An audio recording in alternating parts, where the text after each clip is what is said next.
మహాకృప దివ్య కృపను బట్టి కూడి వచ్చిన మీ అందరికీ నా వందనాలండి. అందరికీ వందనాలు. అందరూ బాగున్నారా? హ్యాపీగా ఉన్నారా? సంతోషంగా ఉన్నారా? సమాధానకరంగా ఉన్నారా? Very good. దేవుడి సన్నిధిలో నీతిమంతులకు ఆయన మేలు చేయువాడు. ఆమేన్. అందును బట్టి దేవుడి సన్నిధిలో ప్రతి దినం అనగా ప్రతి వారము ఆయన సన్నిధిలో మనము కనిపిస్తూ ఉంటే ప్రభు మన జీవితాల్లో ఎన్నో అద్భుతాలు ఆశ్చర్యకార్యాలు జరిగిస్తూ ఆ నమ్మకమైన నీతిమంతులు యథార్థమంతులు ఆయన మేలు చేసుకుంటూ నడిపిస్తూ ఉంటాడు. ఆమేన్ చెప్పలేదు? హల్లెలూయా. కాబట్టి దేవుడి సన్నిధిలో మనం ఇలా ఉండటానికి దేవుడు మనకిచ్చిన ఒక ధన్యకరమైన దినం ఇది. ఆమేన్. కాబట్టి ఈ పూట దేవుడి వాక్యాన్ని మనం శ్రద్ధగా విందాం. మీ యొక్క ప్రతి ఒక్కరూ మీ బైబిల్ గ్రంథాలు తెరవండి. సంఖ్యాకాండము. దేవుడి పూట మనకి ఏ విషయాలు నేర్పించాలని ఆశపడుతున్నారో మరి విని మనం కూడా వాక్యానుసారంగా నడుచుకుంటూ ముందుకు వెళదాం. సంఖ్యాకాండము 13వ అధ్యాయము 17 నుండి 20 వచనాల వరకు జ్ఞానం చేసుకుందాం. సంఖ్యాకాండము 13వ అధ్యాయము చదవాలి. మోషే కానాను దేశమును సంచరించి చూచుటకు వారిని పంపినప్పుడు వారితో ఇట్లనేను, మీరు ధైర్యము తెచ్చుకుని దాని దక్షిణ దిక్కున ప్రవేశించి ఆ కొండ ఎక్కి ఆ దేశము ఎట్టుదో దానిలో నివసించుచున్న జనులు బలము గలవదో లేదో, కొంచెమైనదో విస్తారమైనదో, వారు నివసించు భూమి ఎట్టుదో అది మంచిదో చెడ్డదో, వారు నివసించు పట్టణములు ఎట్టివో, వారు గుడారములో నివసించుచున్నారు, కోటలలో నివసించుచున్నారు, ఆ భూమి సారమైనదో నిస్సారమైనదో, దానిలో చెట్లు ఉన్నవో లేవో కనిపెట్టి దేవునికి స్తోత్రం. హల్లెలూయా. దేవుడు ఈ మాట ద్వారా మనందరితో సూటిగా మాట్లాడునుగాక. ఆమేన్. ఇక్కడ కానానుకు సమీపించే సమయం ఇది. కానానుకు అంటే ఏంటంటే దేవుడు మనకిచ్చిన స్వాస్య భూమిలోనికి, దేవుడు మనకి చేసిన వాగ్దాన భూమిలోనికి.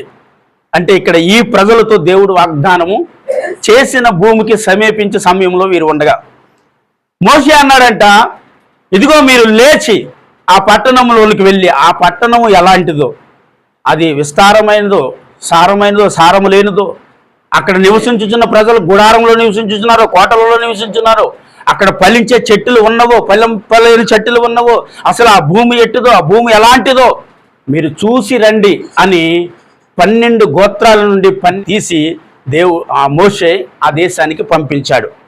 అయితే ఆ దేశానికి ప్రయాణమై వెళ్ళిన వీరు ఎలాంటి సమాచారంతో వచ్చారో మనం వినాలి. అయితే ఎలాంటి సమాచారంతో వచ్చారయ్యా వీరు? వెళ్ళి ఏం చేశారు? వీరు వెళ్ళి 40 రోజులు ఆ ప్రాంతమంతా సంచరించి వారు తెలుసుకున్న విషయాలు మనం చూడాలి. అయితే దేవుడు మోషేతో చెప్పాడు, మోషే ఆ దేశానికి వెళ్ళి ఆ దేశం ఎలాగుందో ఒకసారి మీ బిడ్డలను పరిశోధించరమ్మను. ఎందుకంటే అది దేవుడికి తెలుసు కానీ వీరికి తెలియదుగా. కాబట్టి ఆ మాటను బట్టి ఆ 12 మందిని పంపించారు. ఆ 12 మంది ప్రయాణం అయ్యారు, వెళ్ళారు. 40 రోజులు ఆ ప్రాంతం అంతా తిరిగి అక్కడ ఉన్న ప్రజలు ఎలాంటి వారో, అక్కడ ఉన్న ప్రాంతం ఎలాంటిదో, అక్కడ ఫలించే చెట్టులు ఎలాగున్నావో అవన్నీ చూసి వారు తిరిగి వచ్చారు. చూద్దాం, 23 చదువుదాం. వారు ఎస్కోలు లోయలో అక్కడ ఒక గెలగల ద్రాక్ష చెట్టు యొక్క కొమ్మను కోసి దండెతో 2 మోసి, మరియు వారు కొన్ని దానిమ్మ పండ్లను కొన్ని అంజూరపు పండ్లను తెచ్చిరి. ఇశ్రాయేలుల అక్కడ కోసిన ద్రాక్ష గలను బట్టి ఆ స్థలముకు ఎస్కోలు లోయ అను పేరు పెట్టును. దేవునికి స్తోత్రం. వీరు 40 రోజులు ప్రయాణము చేసి అక్కడ ఒక ద్రాక్ష గలను కోసి, అంటే దానిని ఎంతమంది మోసుకొచ్చారంట అంటే ఆ ప్రాంతంలో ప్రతి ఒక్క ఫలము అది చాలా పెద్దగా ఉండేవి, చాలా ఆశీర్వాదకరమైన ఫలములు కలిగిన స్థలం అది. ఎందుకంటే అది దేవుడు చేత మనకు అప్పగించబడిన స్వాస్థ్యము భూమి అది. హల్లెలూయా. అయితే అలాంటి భూమిలోనికి వారు వెళ్ళి అక్కడ ఉన్న వాటిలో ద్రాక్ష పళ్ళను, అంజూరపు పళ్ళను వీటిని కోసి వాటిని మోసుకుని వచ్చారంట. ఆ ద్రాక్ష గెల కోసిన కాబట్టి దానికి ఎస్కోలు లోయ అని పేరు పెట్టబడింది. ఎస్కోలు అంటే ద్రాక్ష తీగ. మన మందిరం పేరు అదే. హల్లెలూయా. అంటే ద్రాక్ష తీగ అంటే ఫలము, ద్రాక్ష ఫలము. అది ఎలాంటి ఫలం అంటే ఇద్దరు మోస్తేనే గాని మోయలేనంత ఫలం అది. అయితే వారు ఆ ప్రాంతం అంతా తిరిగి అంత గొప్ప ఆశీర్వాదాన్ని వారు చూసి తిరిగి వచ్చి ఆ మాటలు ఏమని వారికి తెలియజేస్తున్నారో మనం విందాం, చదువుకుంటూ వెళ్దాం. 25 చదువుదాం. వారు 40 దినములు ఆ దేశమును సంచరించి చూచి తిరిగి వచ్చారు. వారు వెళ్లి పారాను అరణ్యమందలి కాదేశులోనున్న మోషే అహరోనుల యొద్దకు ఇశ్రాయేలుల సర్వ సమాజము యొద్దకు వారికి ఆ సర్వ సమాజమునకును సమాచారము తెలియచెప్పి ఆ దేశపు పండ్లను వారికి చూపించిరి. వారు అతనికి తెలియపరిచినదేమనగా, నీవు మమ్మును పంపిన దేశముకు వెళ్ళితిమి, అది పాలు తేను ప్రవహించు దేశమే, దాని పండ్లు ఇవే. అయితే ఆ దేశములో నివసించు జనులు బలవంతులు, వారి పట్టణములు ప్రాకారము గలవి, అవి మిక్కిలి గొప్పవి. అవి మరియు అక్కడ అనాకీయులను చూచితిమి, అమాలేకీయులు దక్షిణ దేశములో నివసించుచున్నారు, హిత్తీయులు, ఎమోషీయులు, అమోరీయులు కొండ దేశములో నివసించుచున్నారు, కనానీయులు సముద్రమునొద్ద యోర్దాను నదీ ప్రాంతములో నివసించుచున్నారని చెప్పిరి. కాలేబు మోషే ఎదుట జనులను నిమ్మలపరిచి మనం నిశ్చయముగా వెళ్ళుదమని, దానిని స్వాధీనపరుచుకుందామని, దానిని జయించుటకు మనకు శక్తి చాలును అనెను. హల్లెలూయా.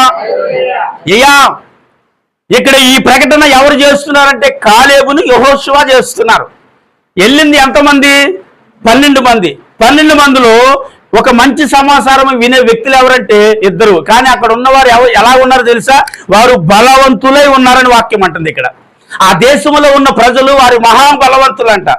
అయితే ఆ బలవంతులు ఉన్న దేశాన్ని ఖచ్చితంగా మనము స్వాధీనపరుచుకోగలమని వీరంటున్నారు.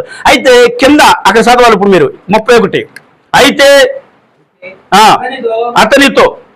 అతనితో కూడా పోయిన ఆ మనుషులు, ఆ జనులు మనకంటే బలవంతులు, మనము వారి మీదకి పోజాలమనేది, మరియు వారు తమ సంచరించి చూసిన దేశమును గూర్చి ఇశ్రాయేలుతో చెడ్డ సమాచారము చాలండి. దేవునికి స్తోత్రం.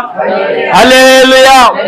అయ్యా, ఇదిగో మేము వెళ్ళిన దేశము అది చాలా మంచి దేశము, చాలా బాగుంది, కానీ అక్కడ ఉన్నవారు బలవంతులు, కాబట్టి ఆ దేశాన్ని మనము సాధించలేము, ఆ దేశంలోనికి మనం ప్రవేశించలేము, ఆ దేశంలోనికి మనం వెళ్ళలేము. ఎందుకంటే అక్కడ ఉన్న ప్రజలు ఎవరు? బలవంతులని ఒక చెడ్డ సమాచారము తెచ్చిన వారు. ఎంతమంది ఉన్నారు? వీరు 10 మంది ఉన్నారండి. అయితే మనము సాధించగలమని చెప్పిన వారు 2 ఉన్నారు. ఇక్కడేమో మనము సాధించలేమని చెప్పిన వారు 10 మంది ఉన్నారు. అయితే ఈ విషయాన్ని మనం ఈ పూట మనం ఏ రీతిగా మనం తెలుసుకోబోతా ఉన్నాం. అయితే చెడ్డ సమాచారము చెప్పిన ఈ 10 మంది వల్ల ఇశ్రాయేలు సమాజమందరూ ఏ రీతిగా ఏడ్చారో తెలుసా అండి? ఎందుకంటే ఆ చెడ్డ సమాచారము చెప్పిన ఆ 10 మంది దేవుని కార్యాలు చూడలేని వారా? దేవుని కార్యాలు చూసిన వారా? దేవుని శక్తి ఎరగలేని వారా? దేవుని శక్తి ఎరుగున వారా? దేవుని మహిమను చూడలేని వారా? దేవుని మహిమను చూసిన వారా? దేవుని సూచక్రియలు చూసిన వారా? దేవుని సూచక్రియలు చూడని వారా? ఏమండి, ఈ 12 మంది దేవుడి కార్యములు చూసిన వారు, దేవుడి సూచక్రియలు చూసిన వారు, దేవుని మహత్కార్యములు చూసిన వారు, దేవుడి మహిమను చూసిన వారు, దేవుని మహా అద్భుతాలను చూసిన వారే ఈ 12 మంది. అంటే ఇక్కడున్న ఈ ప్రజలు, ఈ 32 లక్షల మంది ప్రజలలో ఆ 12 మంది కూడా ముఖ్యులను రాయబడి ఉంది. వారి గోత్రాల నుంచి ముఖ్యులను ఏర్పరచబడి వారిని ఆ దేశానికి పంపిస్తే ఆ దేశం అంతా తిరిగి చూసి తెలుసుకుని వచ్చిన అందులో 10 మంది ఈ దేశాన్ని సాధించడం మన వల్ల అవదురా, ఈ దేశాన్ని మనము సాధించలేము, ఈ దేశంలో ఉన్న జనులు బలవంతులు, వారి ఎదుట మనము మిడతల వలె ఉన్నామంటారు వారి ఎదుట మేము మిడతల వలె ఉన్నామండి మనం, కాబట్టి ఆ దేశాన్ని మనము సాధించలేము, కాబట్టి ఇక మనం ఇక్కడే చచ్చిపోవాలి అని సమాచారాన్ని వీళ్ళు తీసుకొస్తారు. ఏమండి, ఆ వాక్యాన్ని ఇంటికి వెళ్ళిన తర్వాత మరలా మీరు చదివితే నేను చెప్పేది మీకు అర్థం అవుతుంది. ఇంటికి వెళ్ళిన తర్వాత ఇక్కడ మీకు అర్థం కాకపోవచ్చు, అర్థం చేసుకోవడానికి ప్రయత్నం చేస్తే ఇంటికి వెళ్ళిన తర్వాత మరలా వాక్యం చదివితే పూర్తిగా మీకు అలవాటు, మీకు అర్థమయ్యే రీతికి చెప్తున్నాను. సినిమా చూస్తే కళ్ళ ముందు కనిపించినట్టు ఉంటుంది అనమాట. హల్లెలూయా, హల్లెలూయా. అయితే ఇక్కడ ఉన్న 12 మందిలో మంచి సమాచారం పలికిన వారు ఎంతమంది ఉన్నారు? 2. చెడ్డ సమాచారం తీసుకొచ్చిన వారు ఎంతమంది ఉన్నారు? ఏమండి, ఇప్పుడు ఇన్ని లక్షల ప్రజలు విశ్వాసముతో కనిపించేవారు ఎంతమంది కనిపిస్తున్నారు? ఇప్పుడు 2 సార్. ఇన్ని లక్షల ప్రజలు విశ్వాసము లేని అవిశ్వాసులు ఎంతమంది కనిపిస్తున్నారు? వాళ్ళే ఎక్కువ ఉన్నారు కదా. విశ్వాసం ఉన్నవారు తక్కువ మంది ఉన్నారు, విశ్వాసము లేనివారు, వారు విశ్వాసము లేని వారిగా ఉండి అంటున్నారు ఆ జనులను మనం జయించలేము. ఎందుకంటే వారు ఎలా ఉన్నారు తెలుసా? బలవంతులుగా ఉన్నారు. వారు బలవంతులండి, వారు ఉన్నతమైన బలము కలిగిన వారు, దేహము కలిగిన వారు, కాబట్టి వారిని జయించడం మనకు అసాధ్యము, ఆ దేశం ఇంకా మనకు రాదు అని వీరు చెప్పే సమాచారం విని ఆ ఇశ్రాయేలు ప్రజలందరూ ఏడవటం మొదలు పెట్టారండి. 14వ అధ్యాయానికి వెళ్దాం, కంగారు పడకని అక్కడే ఉండండి. 14వ అధ్యాయం తీసుంచుకోండి. అయితే అక్కడికి వచ్చిన తర్వాత వారు ఇచ్చిన సమాచారం బట్టి అప్పుడు మరలా వీళ్ళకి ఒక ఆలోచన కలిగింది. ఇశ్రాయేలు ప్రజలందరికీ ఏమని ఆలోచన కలిగిందంటే, ఇంకా ఎక్కడ ఐగుప్తు దేశాన్ని విడిచిపెట్టి పరలోకపు అనగా కానాను దేశానికి సమీపంగా వచ్చిన తర్వాత ఇంకా కానానికి సమీపంలోనికి వెళతామనగా ఏంటి సమాచారము? ఏంటి, దేవుడు మమ్మల్ని ఆ దేశంలోకి తీసుకువెళ్ళడా? మరి ఎందుకు ఐగుప్తు నుంచి తీసుకొచ్చాడు? ఎందుకంటే ఈ ఇశ్రాయేలు ప్రజల కొరకు ఎన్ని సంవత్సరాలు చెప్పినా తరగని వర్తమానాలు ఇశ్రాయేలు ప్రజల్లోనే ఉన్నాయండి. వారి జీవితాలు దేవుని ఎదుట అంత అవిధేయతగా కనిపిస్తూ ఉన్నాయి. వారి జీవితాలు దేవుని ఎదుట అంత నమ్మకం లేని జీవితాలుగా దేవుని ఎదుట వారు కనిపిస్తూ ఉన్నారు. అయితే ఇన్ని లక్షల మంది ప్రయాణమై వారి జీవితాలలో ఎన్ని అవిధేయతలు, వారిని పొందాల్సిన కార్యాలు రోజు రోజుకి వారికి దూరం అయిపోతూనే ఉన్నాయి. అందుకే నేను అన్నాను 40 రోజులు ప్రయాణం వారు 40 సంవత్సరాలు చేశారు కదండి. ఎందుకు ఆ ప్రయాణానికి కారణం ఏంటంటే ఆ అరణ్య ప్రయాణంలో దేవుని ఎన్నో మార్లు వారు శోధించిరని రాయబడి ఉంది. వారు దేవుణ్ణి శోధించారంటండి. దేవుని శోధించడం అంటే దేవుని కార్యాలను చూసి దేవుని ఆశ్చర్య కార్యాలను ఎరిగి ఎరగని వారిగా ప్రవర్తించుట. అబ్బాయి మేమేం చూడలేదండి, అంత దేవుడి కోసం మాకేం తెలియదండి అని ఉన్నారు చూసారు, వారికి వలె వారు జీవిస్తున్నట్లుగా ఈ బైబిల్లో ఇప్పుడు మనం చూస్తూ ఉన్నాం. ఎందుకంటే వారు చేసిన కార్యాలు అన్నీ కాదు. మొదటిగానే ఇశ్రాయేలు ప్రజలు ఐగుప్తు దేశం నుంచి తీసుకొచ్చిన తర్వాత మొదటి కార్యం ఏం చేశారండి? ప్రభు ఎర్ర సముద్రమును 2 పాయలు చేసేసాడండి. దేవునికి స్తోత్రం, హల్లెలూయా. అండి, ఎర్ర సముద్రం ఏం చేశారు? 2 పాయలుగా చేశారు. అంటే వారికి ఆ స్థలములో వారికి రక్షణ కలిగించాడు మొట్టమొదటిగా. దేవుడు స్తోత్రం చెప్దాం, హల్లెలూయా. ఎర్ర సముద్రమును 2 పాయలు చేసిన దేవుడు, ఎరుకో పట్టణపు గోడలను కూలగొట్టిన దేవుడు, పగలేమో మేఘస్తంభమును రాత్రి వేళ అగ్నిస్తంభమై కాపాడిన దేవుడు, వారికి అతి సమీపముగా ఉండి వారు ఆకలి దప్పిక తీర్చిన దేవుడు, ఎన్నో అద్భుతాలు వారి జీవితంలో చేసిన దేవుడు, ఆ కార్యాలను కూడా ఆ సమయంలో వారు మర్చిపోయారేంటండి? ఆ సమయంలో కార్యాలు ఎందుకు మర్చిపోయారండి? వీరు ఎందుకు మర్చిపోయారంటే వారు విశ్వాసము లేని వారిగా ఉన్నారు. హల్లెలూయా. అంటే వారు విశ్వాసము లేదు. ఏ విశ్వాసం లేదో తెలుసా? దేవుడి కార్యం చేస్తాడన్న విశ్వాసము ఎప్పటికప్పుడే లేదండి. అంటే చూస్తున్నారుగా, ఎర్ర సముద్రాన్ని 2 పాయలు చేయడం అంటే మాట్లాడి ఒక చిన్న కాలువలో నుంచి మనం నడవటం కష్టం. అంటే సముద్రాన్ని సీల్చివేసి ఆరిని నేలగా మార్చి ఇశ్రాయేలు ప్రజలందరూ నడిచి వెళ్ళినట్లుగా చేసిన గొప్ప దేవుడు. చప్పట్లు కొట్టేసానా మనం? ఆరిని నేలగా చేసి ఆ ప్రజలందరినీ ఎక్కడికి దాటించాడండి? చెప్పాలి. ఎర్ర సముద్రమును దాటించి ఎవరి చేతుల నుంచి విడిపించాడండి? చెప్పాలి. ఫరో చేతిలో నుంచి వారిని విడిపించాడు. మొట్టమొదటిగా నేను చెప్పే విషయం ఏంటంటే ఐగుప్తు లోకానికి సంబంధమైనది అన్నాను. ఐగుప్తు నుండి దాటించి ఎర్ర సముద్రములో అంటే వారిని రక్షణ అనే మార్గంలో నుంచి ప్రభు వైపు ఆయన వారందరినీ మార్చుకున్నారు. ఆమెను చెప్పండి హల్లెలూయా. అయితే వారందరూ కూడా రక్షణ పొంది ప్రభువులో ఇప్పుడు ఎదుగుతున్న సమయంలో దేవుడు వారు కళ్ళ ముందు చేసిన కార్యాలు ఇవి. దేవుడు వారి జీవితాలు చేసిన అద్భుతాలు ఇవి. దేవుడు మహిమ కలిగిన సూచక్రియలు వారు ఎదుట చేస్తా ఉంటే అమ్మ బాబు దేవుడు మహిమ అంతా ఇంత కదండి. సముద్రం ఏమైంది? 2 పాయలైపోయింది. అమ్మో ఎరుకో పట్టణం దాటాలని మనం ప్రయాణం చేస్తే ఎరుకో పట్టణం గోడలు ఏమన్నా చిన్నవండి? ఎరుకో పట్టణపు ప్రాకారములు చాలా భయంకరమైన ప్రాకారాలు. అలాంటి ప్రాకారాలు ప్రభుని స్తుతిస్తే కూలిపోయినాయండి. స్తోత్రం చెప్పాలి హల్లెలూయా. వారు పని చేస్తే కూలిపోలేదు. వారు గడ్డపారలతోటో లేకపోతే ఒక మిషన్లతోటో ఆ ఒక ఎరుకో పట్టణపు గోడలు కూలితే కూలిపోలేదండి. ప్రభుని స్తుతిస్తేనే కూలిపోయి. స్తోత్రం చెప్పాలి హల్లెలూయా. అందుకని అంటాను స్తుతిని స్థితిని చెప్పరా, స్థుతిని స్థితిని మారుస్తుందండి. ప్రార్థన చేస్తావా? ప్రార్థించుట అవసరమే, కానీ ప్రభువుని స్తుతించుట అంతకన్నా అవసరం. హల్లెలూయా. ప్రభువుని ఎంతగా మనము స్తుతిస్తూ ఉంటామో, స్తుతించటం అంటే ఏంటి అంటే స్తుతించటం అంటే ఏంటి? ప్రభువుని మీరు అంటుంటారు కదా, పని చేస్తే ఈ రోజంతా ఏం చేశానండి? ఇల్లు తుడుతూ ప్రభు కొరకే ప్రార్థన చేస్తానండి, వంట చేస్తూ ప్రార్థన చేస్తున్నానండి, ఈ రోజంతా దేవుడు స్తుతిస్తున్నానండి, వ్యాపారానికి వెళ్ళి నేను దేవుడు స్తుతిస్తున్నానండి, ఆ దేవుడు మాటలే తప్ప నా హృదయంలో ఏమీ లేవని అప్పుడప్పుడు అంటుంటాం కదండి. దీనిని ఏమంటామంటే ప్రభువుని స్తుతించుట. హల్లెలూయా. అంటే నువ్వు చేసే ప్రతి పనిలో ప్రభువుని ఏం చేయాలంటే స్తుతించాలి, ఆయనను మహిమపరచాలి. హల్లెలూయా. అంటే ఇక్కడ వీరు దేవుణ్ణి మహిమపరచిన ప్రజలుగా కనిపించారు. అప్పుడు ఎర్ర సముద్రాన్ని పాయలు చేశాడు. అమ్మ బాబో దేవుడు గొప్పోడు అన్నారు. ఏమంటే ఎరుకో పట్టణపు గోడలను కూలగొట్టారు. అమ్మో దేవుడు గొప్పోడు అన్నారు.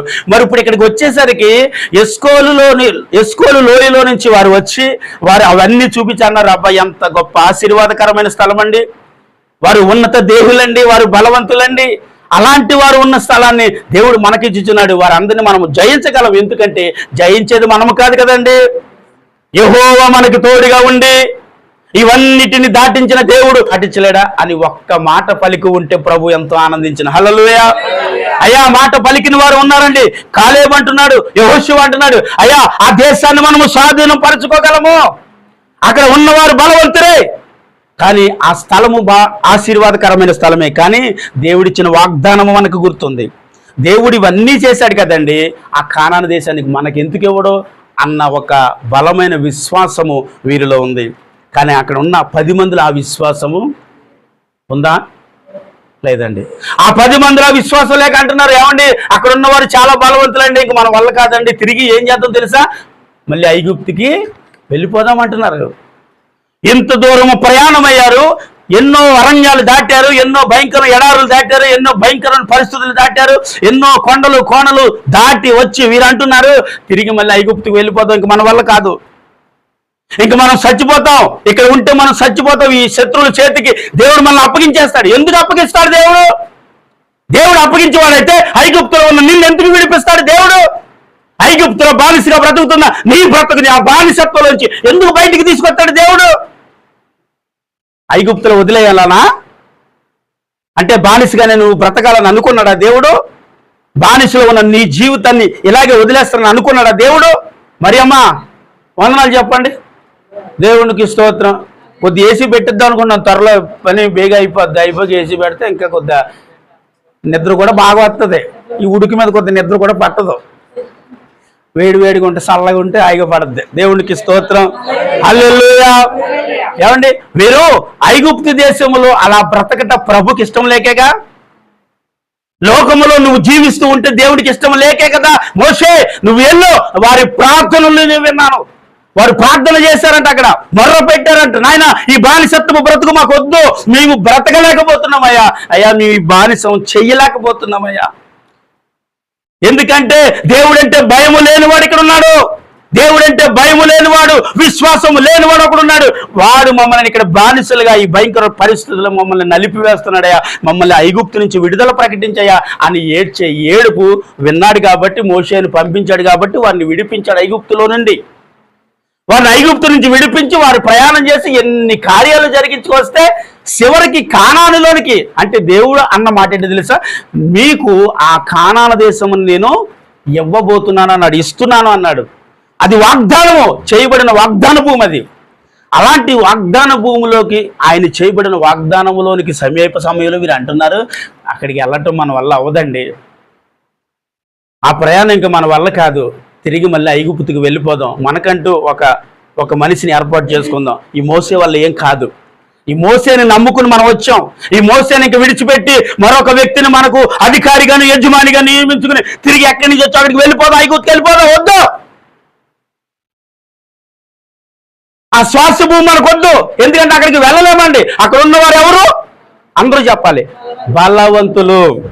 ఆ బలవంతులను జయించడం మనకు, జయించేది మనం కాదు కదండి, ఎవరు జయిస్తారు? ఇప్పుడు నీ పక్షమున యుద్ధం చేస్తుంటే ఆయన చేస్తున్నాడు కదా, నిన్నేం యుద్ధం చేయమనలేదు, నిన్ను యుద్ధం చేయమనలేదు. నీ పక్షమున యుద్ధం ఆయన చేస్తున్నాడు, నీ పక్షమున శత్రువును ఆయన ఓడిస్తున్నాడు, నీ పక్షమున నిలవబడి కార్యములు ఆయన జరిగిస్తున్నాడు. ఆమేన్. కాబట్టి నీకు దేని విషయంలో భయం? ఎందుకు భయం? ఎందుకు భయపడుతున్నావు? ఎందుకు నీ జీవితంలో అల్లాడిపోతున్నావు, కృంగిపోతున్నావు? నేను ఎందుకు సాధించాలని నేను అనుకుంటున్నావు? ఎందుకంటే నీ పక్షమును నిలవబడినవాడు గొప్ప దేవుడు అండి. ఆమేన్. హల్లెలూయా. ఆయన కదా నిన్ను సాధించడానికి నిన్ను తీసుకెళ్లి నిలవబెట్టేవాడు. కానీ ఈ ప్రజలందరూ అనుకునేది ఏంటంటే మనము సాధించలేము. చూసారండి, సాధించేదేమో దేవుడు, యుద్ధము చేయవాడు దేవుడు, అన్ని చేసేది చూసేది ఇచ్చేది దేవుడు. కానీ వీరంటున్న మాట ఏంటంటే వారిని మనం జయించలేం. అంటే ఇప్పుడు వరకు అన్ని మీరే జయించారా? ఇప్పుడు వరకు అన్ని మీరే చేశారా? ఇప్పుడు వరకు ఎర్ర సముద్రాన్ని పాయలు చేయడానికి మీకు సాధ్యమైందా? ఎరుకో పట్టణం కోలుగొడతం సాధ్యమైందా? సూర్య చంద్రులు ఆపటం నీ వల్ల అయిందా? కాలేదు. ఎవరి వల్ల అవుతుందంటే దేవాది దేవుని వల్లే కదా అవుతుంది. ఏదైనా నీవు నమ్మిన దేవుని వల్లే కదా అవుతుంది. కానీ మనం అప్పుడప్పుడు అనుకునేది ఏంటంటే దేవుడి వల్ల ఏం కాదండి, దేవుడు ఏదో చేస్తాడు అనుకుంటున్నా, ఏం చేయడండి. కాబట్టి మనం ఎక్కడి నుంచి వచ్చి ఆడికి వెళ్ళిపోతామండి. వద్దండి, ఈ బాధలు మనకు వద్దండి. ఎర్రని ప్రయాణం ఇంత నలిగిపోవాల్సిన అవసరం ఏముందండి?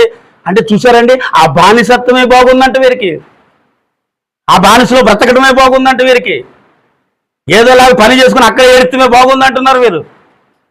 ఎందుకు అక్కడే బాగుంది? చూడండి 14వ అధ్యాయం తీయండి అందరూ కూడా. 14వ అధ్యాయము. అప్పుడు ఆ సర్వ సమాజము ఎల్లిగెత్తి కేకలు వేసెను.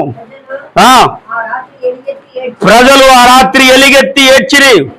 మరియు ఇశ్రాయేలీలందరూ మోషే అహరోనుల మీద సొలుగుకొనిరి.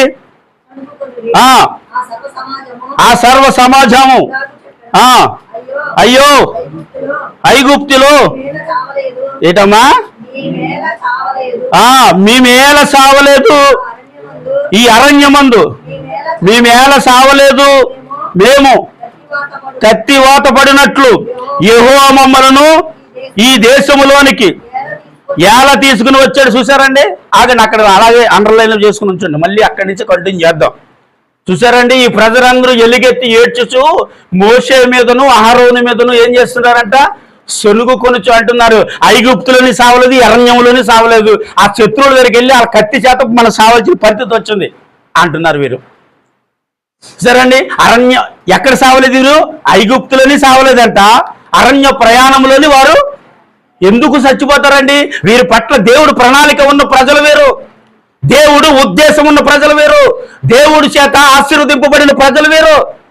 ఎందుకంటే ఇదిగో యాకోబు, నువ్వు ఈ దినము నుంచి ఆశీర్వదింపబడిన వాడివి కాబట్టి ఇశ్రాయేలుగా నిన్ను పిలుస్తున్న ఆ రోజే ఇశ్రాయేలు ప్రజలని నామకరణ యాకోబుకు చేసి దేవుడు ఆ దినమనే వారిని ఆశీర్వదించిన దేవుడు. చప్పట్లు కొట్టాలి.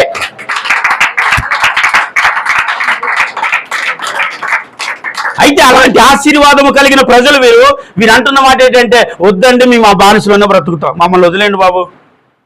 ఎవరితో అంటున్నారు తెలుసండి?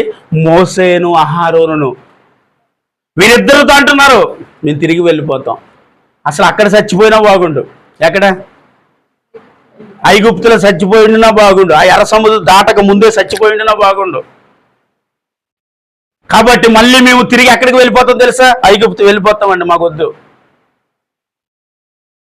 అప్పుడప్పుడు ఒక్కొక్కసారి మన జీవితాల్లో ఇలాంటి ఆలోచన కూడా వస్తుందండి.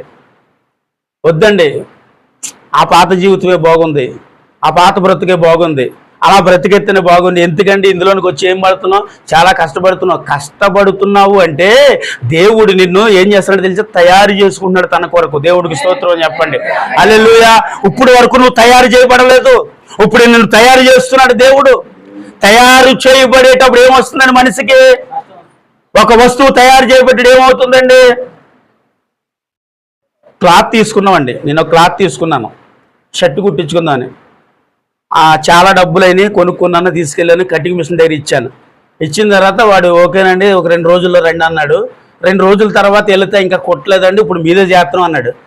సరే ఏంది అయిపోతుందా అంటే అయిపోతుందని ఇలా చూపించాడు. ముక్కల కింద కట్ చేసేసాడు.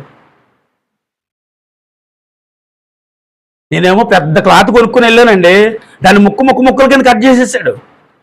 ఇదేటే బాబు ఇంత క్లాత్ ఏంటి ఇన్ని ముక్కలు చేస్తావు అంటే, ఒకటి చెయ్యి అంటాడు, ఒకటి జబ్బ అంటాడు, ఒకటి ఇది అంటున్నాడు, ఒకటి అది అంటున్నాడు. అర్థమవుతలేదు అది చూస్తుంటే. అది కుట్టిన తర్వాత తొడిగితే అర్థమైంది, అమ్మ బాబు షర్ట్ ఎలా ఉంది. ఇప్పుడు డబ్బులు ఎట్టుకున్నాం కాబట్టి ఆ క్లాత్ ఉందని వేసేసుకోగలమా అండి? దానిని కుడితేనే కదా మనం ధరించగలము. అది ఎంత విలువైనదా, అది వస్తువు తయారు చేయబడి నీ ఒంటి మీదకు వస్తేనే అది నీకు అలంకరణ. అమ్మో నేను ఎక్కువ డబ్బులు పెట్టి కొనేసానండి కాబట్టి దీన్ని మీరేం కట్ చేయొద్దండి, నాకు షర్ట్ మాత్రం కావాలని అంటే ఎలా అవుతుందండి? కప్పేసుకోగలడు. దేవునికి స్తోత్రం. హల్లెలూయా. దేవుడు నిన్ను నన్ను కూడా ఇలాగే తయారు చేస్తాడండి. తయారు చేయబడేటప్పుడు కొంత మనకేమొస్తుంది? ఖచ్చితంగా బాధ వస్తుందండి. ఎందుకంటే తయారు చేయబడేటప్పుడు వినుము కూడా ఏమవుతుందంట? అది ఇనుముగా ఉన్నంత వరకు అది వస్తువు కాదు. ఒక కత్తి తయారు చేయాలి, ఒక కత్తి పెడితే ఏదో తయారు చేస్తున్నాడు. అది తయారు చేయబెట్టేటప్పుడు దానికి కూడా బాధ కలుగుతుంది ఒకవేళ మనం అనుకుందో. కానీ బాధ కలుగుతుందని దానిని వదిలేస్తే అది కత్తి కాదు, కత్తిపేట కాలేదు. అది తయారు చేయబడితే అది మరొకరికి ఉపయోగకరముగా అది వాడబడే వస్తువు అవుతుంది. స్తోత్రం చెప్పాలి. హల్లెలూయా. ఇప్పుడు నేను ఐగుప్తులో ఉన్నంత వరకు ఇదే పరిస్థితి అండి. ఐగుప్తు అంటే లోకంలో బ్రతికినంత వరకు మన పరిస్థితులు ఇవేనండి. ఆనందంగా ఉందనుకున్నాం, ఎంజాయ్ చేసాం, సరదాగా బ్రతికేసాం. కాదు, ఇప్పుడు ఆ ఐగుప్తు నుంచి దేవుడు నిన్ను విడిపించాడు. ఆ బానిస బ్రతుకులో నుంచి దేవుడు బయటకు తీసుకొచ్చేసాడు. ఆ బానిసలో నుంచి దేవుడు నిన్ను విడిపించేశాడు. ఎందుకయ్యా అంటే అక్కడ నేను చూడలేకపోతున్నాను. హల్లెలూయా. ఎక్కడ చూడలేకపోతున్నాడండి? దేవుడు నిన్ను బానిసత్వంలో ఉంటేనే చూడలేకపోతున్నానంటే, నువ్వు శ్రమలో ఉంటే ఎలా చూస్తాడు దేవుడు? నువ్వు బాధతో ఉంటే ఎలా చూస్తాడు దేవుడు? నువ్వు ఏడుస్తుంటే ఎలా చూస్తాడు దేవుడు? అల్లాడిపోతుంటే కలవరపడిపోతుంటే నువ్వు అమ్మో ఇంక ఏం చేయలేను, ఇంక నేను చచ్చిపోతానని అంటుంటే దేవుడు నిన్ను ఎలా చూస్తూ వదిలేస్తాడు? బానిసలుగా బ్రతికిన వారినే విడిచిపెట్టలేదు. అక్కడ బానిసలుగా బ్రతుకుతుంటే వారిని చూసి దేవుడు సహించలేకపోయాడు. ఎందుకంటే వారు నా ప్రజలు, నా స్వాస్యము. దేవునికి స్తోత్రం. హల్లెలూయా. అందుకే సమూయేలుతో అంటాడు, ఈ ప్రజలు నా స్వాస్యము కాబట్టి నా స్వాస్యం మీద నేను రాజుగా చేయబోతున్నాను సౌలుని. హల్లెలూయా. ఏమండి, దేవుని ప్రజలు అంటే దేవుని స్వాస్యపు ప్రజలు వేరు. ఈరోజు ఇక్కడ ఉన్న మన అందరము దేవుని స్వాస్యం అండి. స్తోత్రం చెప్పండి. హల్లెలూయా. చెప్పండి, ఇక్కడున్న మన అందరము ఎవరము అంటే ఆయన స్వాస్యం అంటే ఆయన బిడ్డలం అంతే. ఆమేన్. ఇప్పుడు ఐగుప్తులో వాళ్ళు బాధపడుతుంటే చూస్తూ ఆనందించారండి ప్రభు. ఐగుప్తులో వాళ్ళు బాధపడుతుంటే ఏడుస్తూ ఉంటే నాకు ఎందుకులేని అనుకున్నారండి ప్రభు? అనుకోలేదు. ఆ బాధలో వారంటే చూడలేకపోయారు. ఆ బానిసత్వం వారు చేస్తుంటే చూడలేకపోయారు. ఆ బానిస కాడి వారు మోస్తుంటే చూడలేకపోయారు. ఆ బానిసని పరో కాడిని విరగొట్టుటకు మోసాన్ని పంపించాడు. స్తోత్రం చెప్పి చపలబడాలి. హల్లెలూయా. ఆ బానిసనే కాడిని విరగొట్టడానికి దేవుడు పూనుకున్నాడా? పూనుకోలేదా? వారు బానిసనే కాడి కింద ఉన్నారండి. ఆ బానిసని కాడిని మోస్తున్నారు. మోయలేక లాగలేక ఆ బానిసని కాడి మోస్తా ఉంటే ఆ బానిసని కాడిని తీసుకొచ్చి దించి మిమ్మల్ని నేను ఎక్కడికి? ఐగుప్తు నుండి కానాను తీసుకువెళ్తున్నాను రా, మీరు అక్కడ ఏం చేయక్కర్లేదు, హ్యాపీగా బ్రతుకుతావు అక్కడ. ఎందుకంటే అది ఫలాలు ఫలించి భూమి అది. ఆమేన్. అలాంటి భూములోనికి మిమ్మల్ని తీసుకెళ్తాను. ఇది సారవంతమైన స్థలము కాదు. ఇది మీరు ఉన్నది బాగోలేదు. మీరు ఉన్నది బానిసత్వం అనే కాడి కింద ఉన్నారు. మీరు భయంకరమైన సమస్యలతో కూడుకుపోతున్నారు. అది నేను విన్నాను కాబట్టి ఇదిగో ఈ రోజు ఈ ఐగుప్తు నుంచి మిమ్మల్ని నేను విడిపించబోతున్నాను అన్నాడు దేవుడు. విడిపించి ఎన్నో విజయాలు వారి త్రోవగుంట ప్రయాణంలో చూస్తూనే తీసుకొచ్చాడు. దేవుడికి స్తోత్రం. ఎన్ని విజయాలు చూశారు, ఎన్ని అద్భుతాలు చూశారు మీరు, దేవుని కార్యాలు ఎన్ని చూశారు, దేవుని మహిమను ఎన్ని చూశారు. మళ్ళీ అప్పుడప్పుడు అనిపిస్తుందా దేవుడు ఏం చేశాడు అంటారు. దేవుడు ఏమి ఇచ్చాడండి? దేవుడు నేను అడిగింది ఇవ్వలేదండి.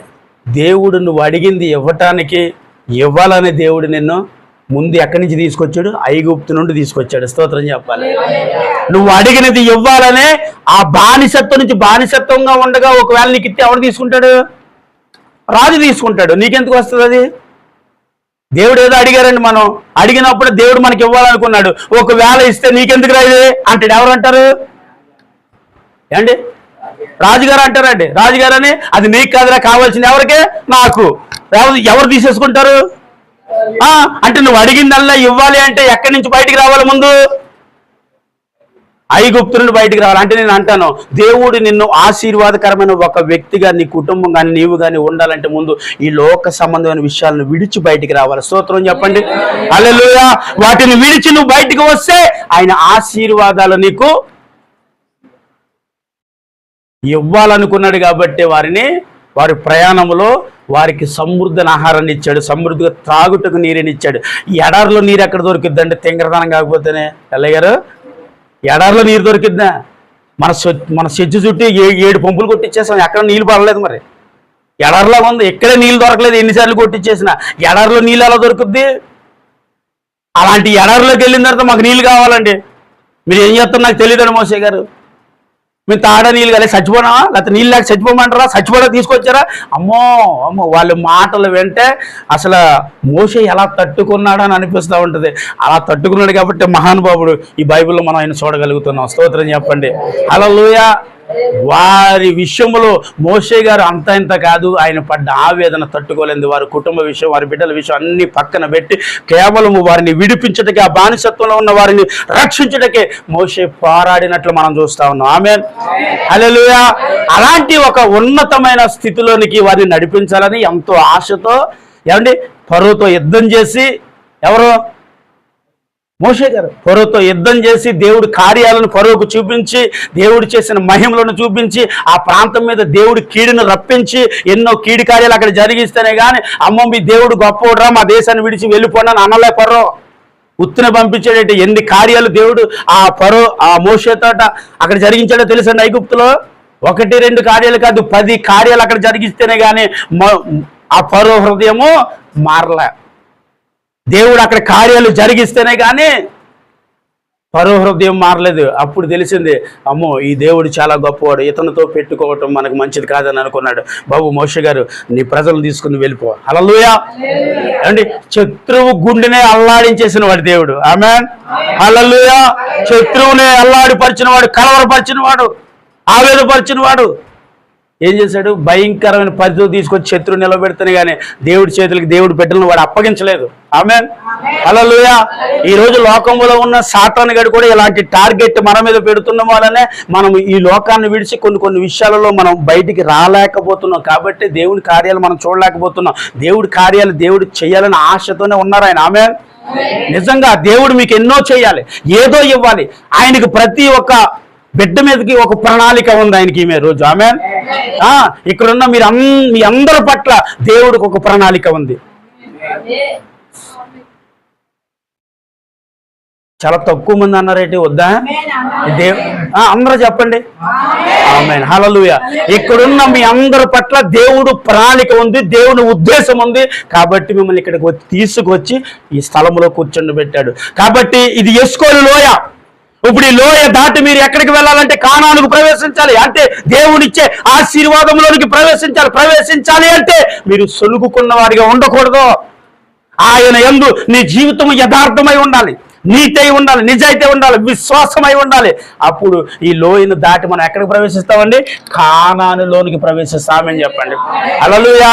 ఈ కానానులోకి ప్రవేశించాలంటే ఇక్కడి వరకు వచ్చిన తర్వాత కూడా అబ్బాయి నేను తిరిగి వెళ్ళిపోతానండి, మళ్ళీ మాకు ఎవరు కావాలి? మాకు నడిపించడానికి ఒక నాయకుడు కావాలండి. చదవండి 14వ అధ్యాయము 3వ వచనం.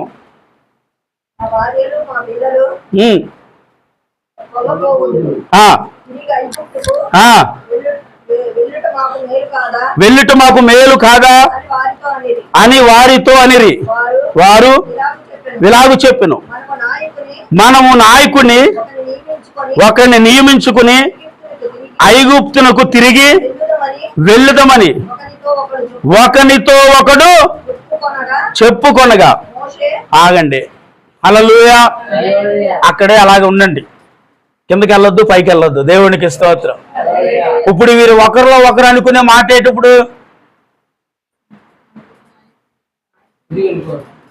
తిరిగి వెళ్ళిపోవడానికి మళ్ళీ ఎవరు కావాలి అంటే వీళ్ళ స్థితి ఏంటయ్యా అంటే ఎవరు లేకుండా కూడా తిరిగి మళ్ళీ వచ్చిన దారికుంటే వీళ్ళు ప్రయాణం చెయ్యలేరండి. మళ్ళీ నడిపించే నాయకుడు లేకపోతే తిరిగి వెళ్ళే స్థితి కూడా వీళ్ళలో లేదు. కానీ వీరు అనే మాట ఏంటో తెలుసా? వెళ్ళిపోతాం తిరిగి. ఎక్కడికి చెప్పాలండి, ఎక్కడికి వెళ్ళిపోతాం? చదివాం, తిరిగి మళ్ళీ మేము ఐగుప్తుకి వెళ్ళిపోతాం. అదే మాకు మేలు. చూసారండి, ఆ బానిసత్వమే మాకు బాగుంది. ఆ పచ్చగడ్డితో ఇటుకలు చేయటమే మాకు బాగుంది. ఆ భయంకరమైన బానిసత్వంలో బ్రతకటమే మాకు బాగుంది. ఎన్ని కొట్టినా, ఎన్ని తిట్టినా, ఎంత హింసించినా ఆ బ్రతికే మాకు బాగుంది. తిరిగి వెళ్ళిపోతాం.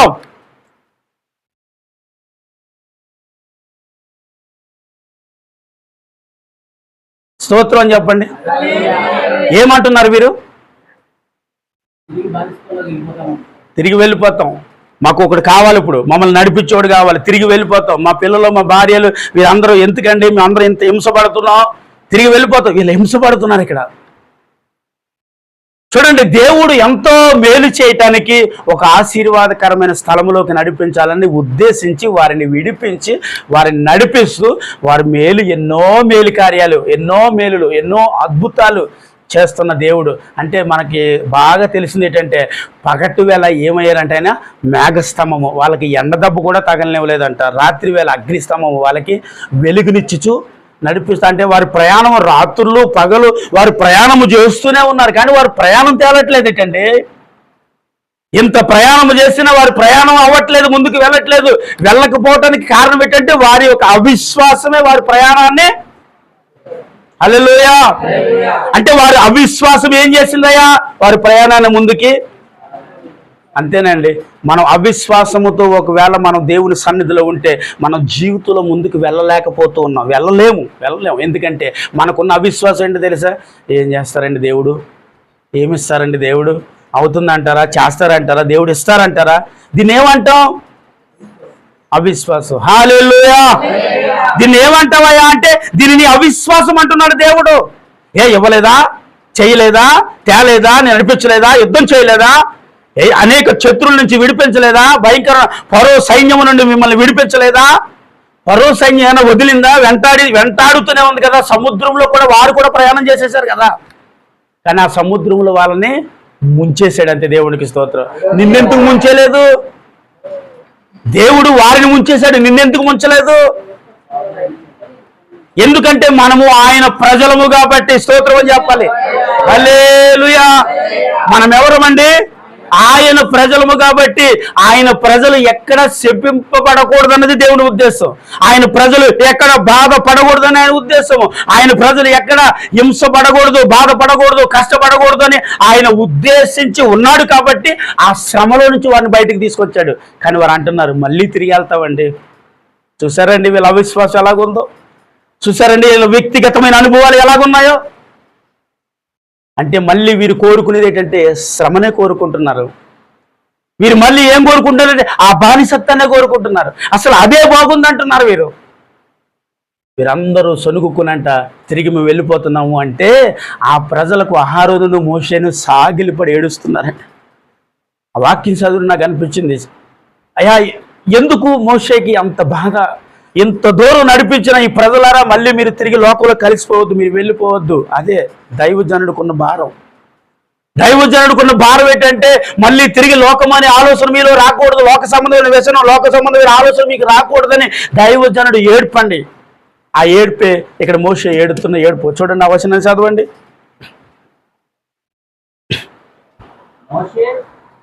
మోషే అహరోనులు ఇశ్రాయేలు సర్వ సమాజం ఎదుట సాగిలపడిరి.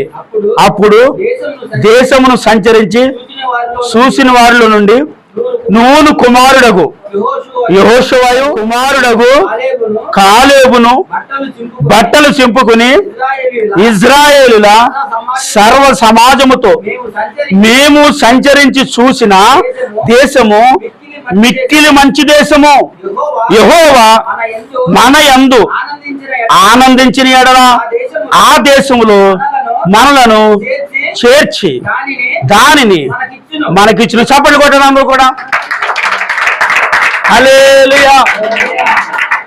యెహోషువను క్షమించాలి, మోషేను ఆరోను సాగిలపడి ఏం చేస్తున్నారండి? వారి ఎదుట ఏడుస్తుంటే యెహోషువని కాలేబును బట్టలు చింపేసుకుని, అయ్యా ఆ చూసి వచ్చిన దేశం చాలా బాగుంది, అది చాలా మంచి దేశం, ఆ దేశంలోనికి మనం వెళ్ళగలం. ఎప్పుడు వెళ్తామో తెలుసా? మనల్ని బట్టి ప్రభు ఆనందించినప్పుడు వెళ్తామండి. స్తోత్రం చెప్పండి. ఎంత చక్కని మాట. నిన్ను బట్టి దేవుడు ఆనందించినప్పుడే కదా దేవుడు ఇవ్వాలన్న ఆశీర్వాదాలు నీకు ఇవ్వగలడు. అదే అంటున్నారు వారు. నిన్ను బట్టి ఆనందించినట్లుగా ఉండండి. ఒకవేళ మిమ్మల్ని బట్టి ప్రభు ఆనందిస్తే మనము ఎక్కడికి వెళతాం? కానానులోనికి. దేవుడు ఆనందించాలి. ఎవరిని బట్టి? మనలను బట్టి ఒకవేళ దేవుడు ఆనందిస్తే ఆ దేశంలోనికి మనం వెళతాం. ఆమేన్. ఆ దేశం ఎలాంటిదంటండి? అది మిక్కిలి మంచి దేశం. అంటే చాలా మంచి, చాలా బాగున్న దేశం అని అర్థం. మిక్కిలి అంటే చాలా, అది చాలా అద్భుతమైన దేశం. ఆ దేశంలోకి మనం వెళ్ళగలం. కానీ ప్రభు మనల్ని బట్టి ఆనందిస్తేనే తీసుకెళ్తాడు. కానీ ఇక్కడ ప్రభు ఆనందించాడు వీళ్ళని బట్టి. ఏమండి? ఆనందించాడు అంటారా? ఎలాగ ఆనందిస్తాడు? మాకు ఒకడు కావాలి, తిరిగి ఐగుప్తుకు వెళ్ళిపోతాం అంటున్నారు.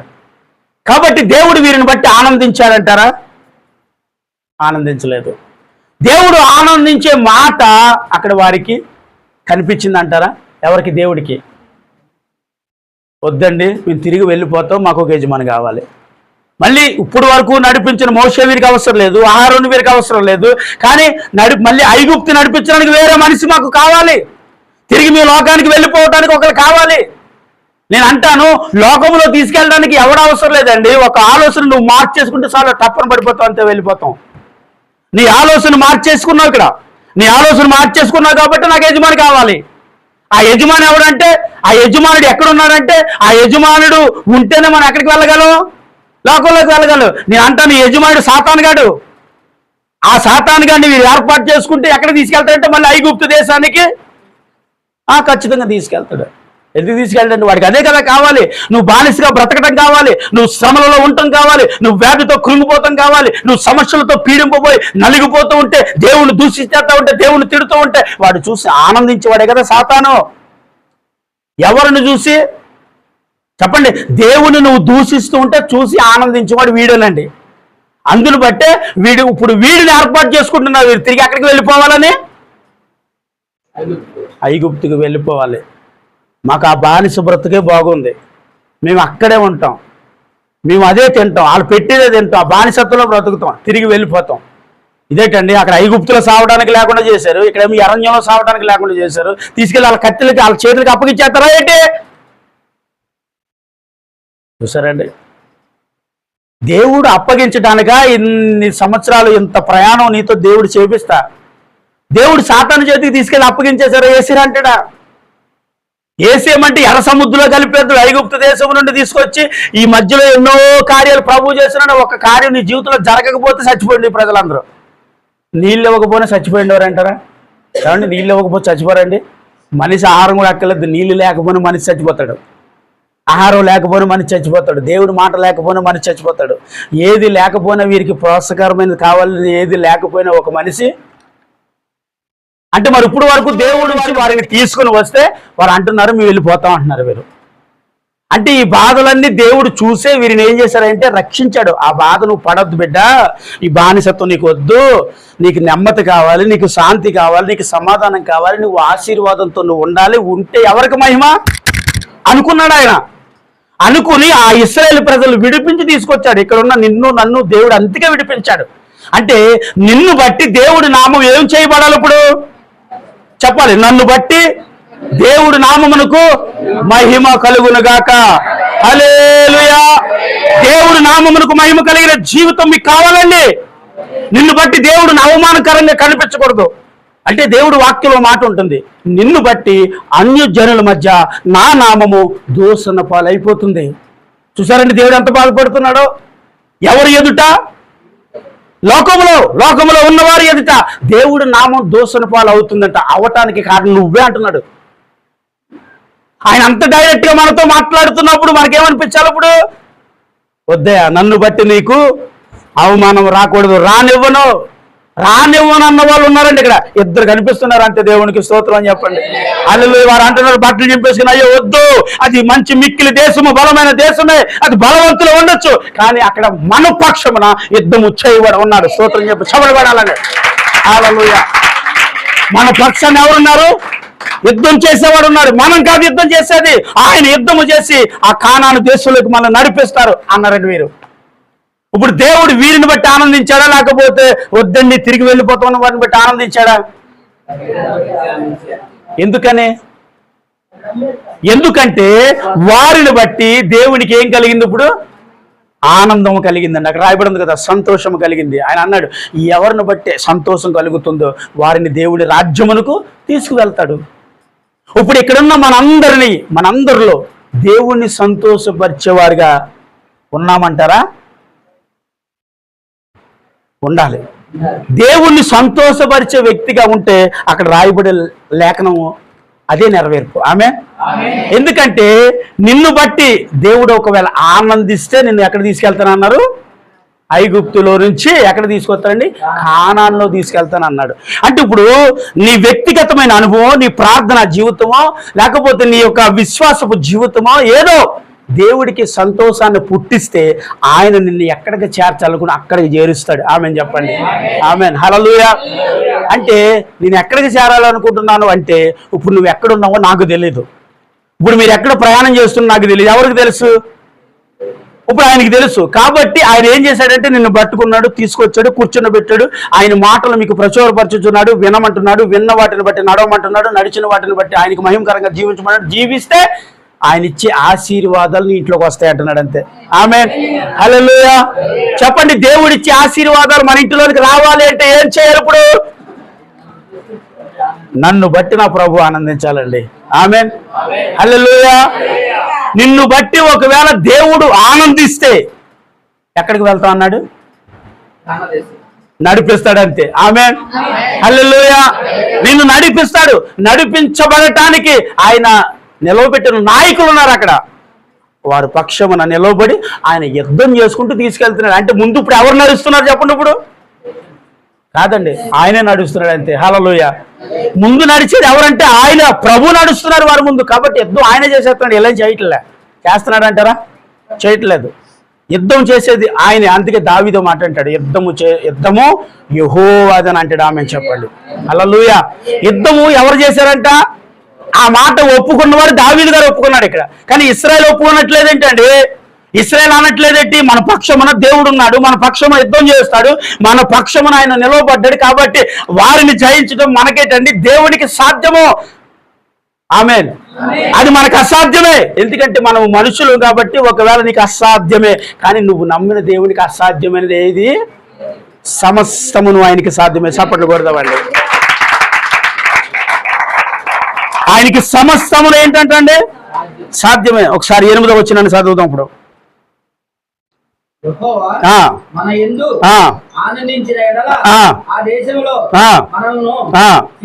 చేర్చి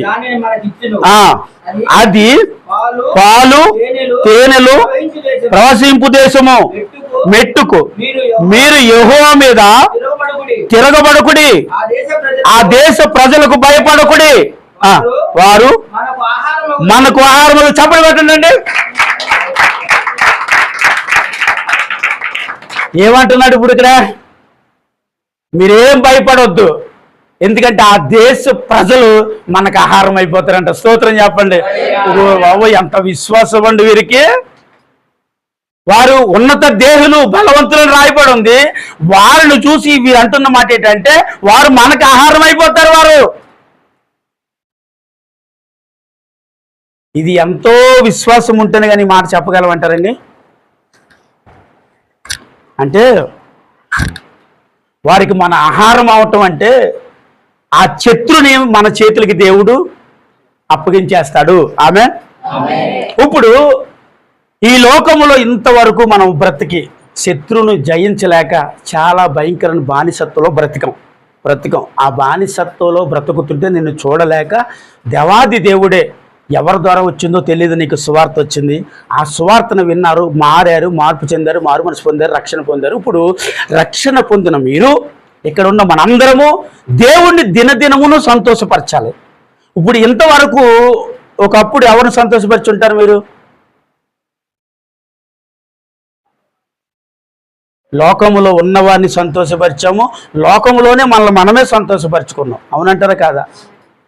ఇప్పుడు మనం సంతోషపరుచుకున్నామంటే లోక సంబంధమైన విషయాల్లో బాగా ఇన్వాల్వ్ అయిపోవటం వల్ల ఏమైందండి, అది మనల్ని ఆనందపరిచింది. కానీ దేవుడు అంటున్నాడు, ఆ ఆనందము కొద్ది సమయమే నీతో ఉంది, శాశ్వతం ఉందంటారండి. ఇప్పుడు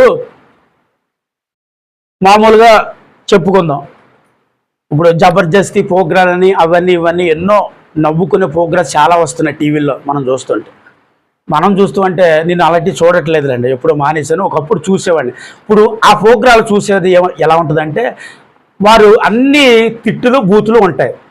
అవి చూస్తూ ఒక మనిషి ఏం చేస్తాడంటే ఈరోజు తెగ ఆనందపడిపోతూ నవ్వేసుకుంటూ ఉంటాడు. వాడు ఏం చేస్తున్నాడంటే వాడు ఎదుటి వ్యక్తిని తిడుతున్నాడు, వాడు ఎదుటి వ్యక్తిని అక్కడికక్కడే అవమానపరుచుతున్నాడు, వాడు అక్కడికక్కడే కొట్టుకుంటున్నారు. వాడు కొట్టుకోవడం నీకు ఆనందం వచ్చింది, వాడు తిట్టుకోవడం నీకు ఆనందాన్ని ఇస్తుంది. అంటే ఇప్పుడు ఒక పాపాన్ని చూసి మనం ఏమైపోతున్నాం, ఇప్పుడు ఆనందపడిపోతూ ఉన్నాం. అది చూసినంతసేపు నవ్వుకుంటామండి, చాలా నవ్వు వచ్చేస్తుంది, కడుపు నా వల్ల కాదు, ఇంక నేను నవ్వలేను, కట్టేసి పక్కన పెట్టి 2 నిమిషాల్లో మళ్ళీ ఏమైపోతాం, ఇంటద్దు గుర్తొచ్చింది, కరెంటు బిల్లు కట్టలేదు, బండి ఫైనాన్స్ కట్టలేదు.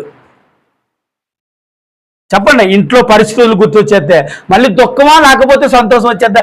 ఇంట్లో కరెంటు బిల్లు కట్టలేదు అంటామండి. ఈరోజు ఇంట్లో ఈ పరిస్థితి వచ్చేసింది అంటామండి. బాధపడతామా, ఆనందపడిపోతామా? అప్పుడు మళ్ళీ అవి మర్చిపోనాక ఏం చేయాలి? ఇప్పుడు మళ్ళీ చూడాలి, మళ్ళీ చూసి మళ్ళీ కాసేపు ఆనందపడిపోయి మళ్ళీ ఫోన్ పక్కన పెడతాం. మళ్ళీ గుర్తొచ్చేది ఇదేనండి, ఇంకా అదేం గుర్తు రాదుగా. మళ్ళీ తర్వాత కాసేపటికి ఏం గుర్తొస్తుందంటే మళ్ళీ ఇవన్నీ గుర్తొస్తే పొద్దున్నకి ఏం చేయాలి, పొద్దున్న వ్యాపారం లేకపోతే పరిస్థితి ఏంటి, కుటుంబం ఎలా ముందుకు వెళుతుంది, నా పరిస్థితి ఏంటి, నా కుటుంబ పరిస్థితి ఏంటి, మళ్ళీ నీకు ఒక ఆలోచన. అంటే నువ్వు ఫోన్లో చూసో టీవీలో చూసో కాసేపు ఆనందపడిపోయి నవ్వేసుకుంటున్నావు, ఆ నవ్వు నీకు శాశ్వతను ఇస్తుందండి? ఇవ్వదు. అది ఆ కాసేపే నిన్ను ఆనందపరిచింది. అయితే నేను అంటాను, ఆ ఆనందము ఒక మంచి దాన్ని బట్టి వచ్చిందా? వారు కొట్టుకుంటుంటే నువ్వు ఆనందపడ్డావు, ఏమ్మా? వారు తిట్టుకుంటుంటే చెప్పాలి, చూస్తుంటే అలాంటి ఇలా పైకి జరుపుతాం కదా, దాన్ని ఏమంటాం, రీల్సా? జరుపుతావంటే, వస్తానేవంటే, నవ్వుతానేవంటే, కడుపు బుబ్బద్దే. కొంతమంది అంత ఆనందం వచ్చేసి మనిషి ఎలా పడితే అలా ఉక్కురు బిక్కురు అయిపోయి కళ్ళు ఎర్రబడిపోయి పక్కన పెడితే కాసేపటి నీళ్ళు వచ్చి మళ్ళీ ఎర్రబడితే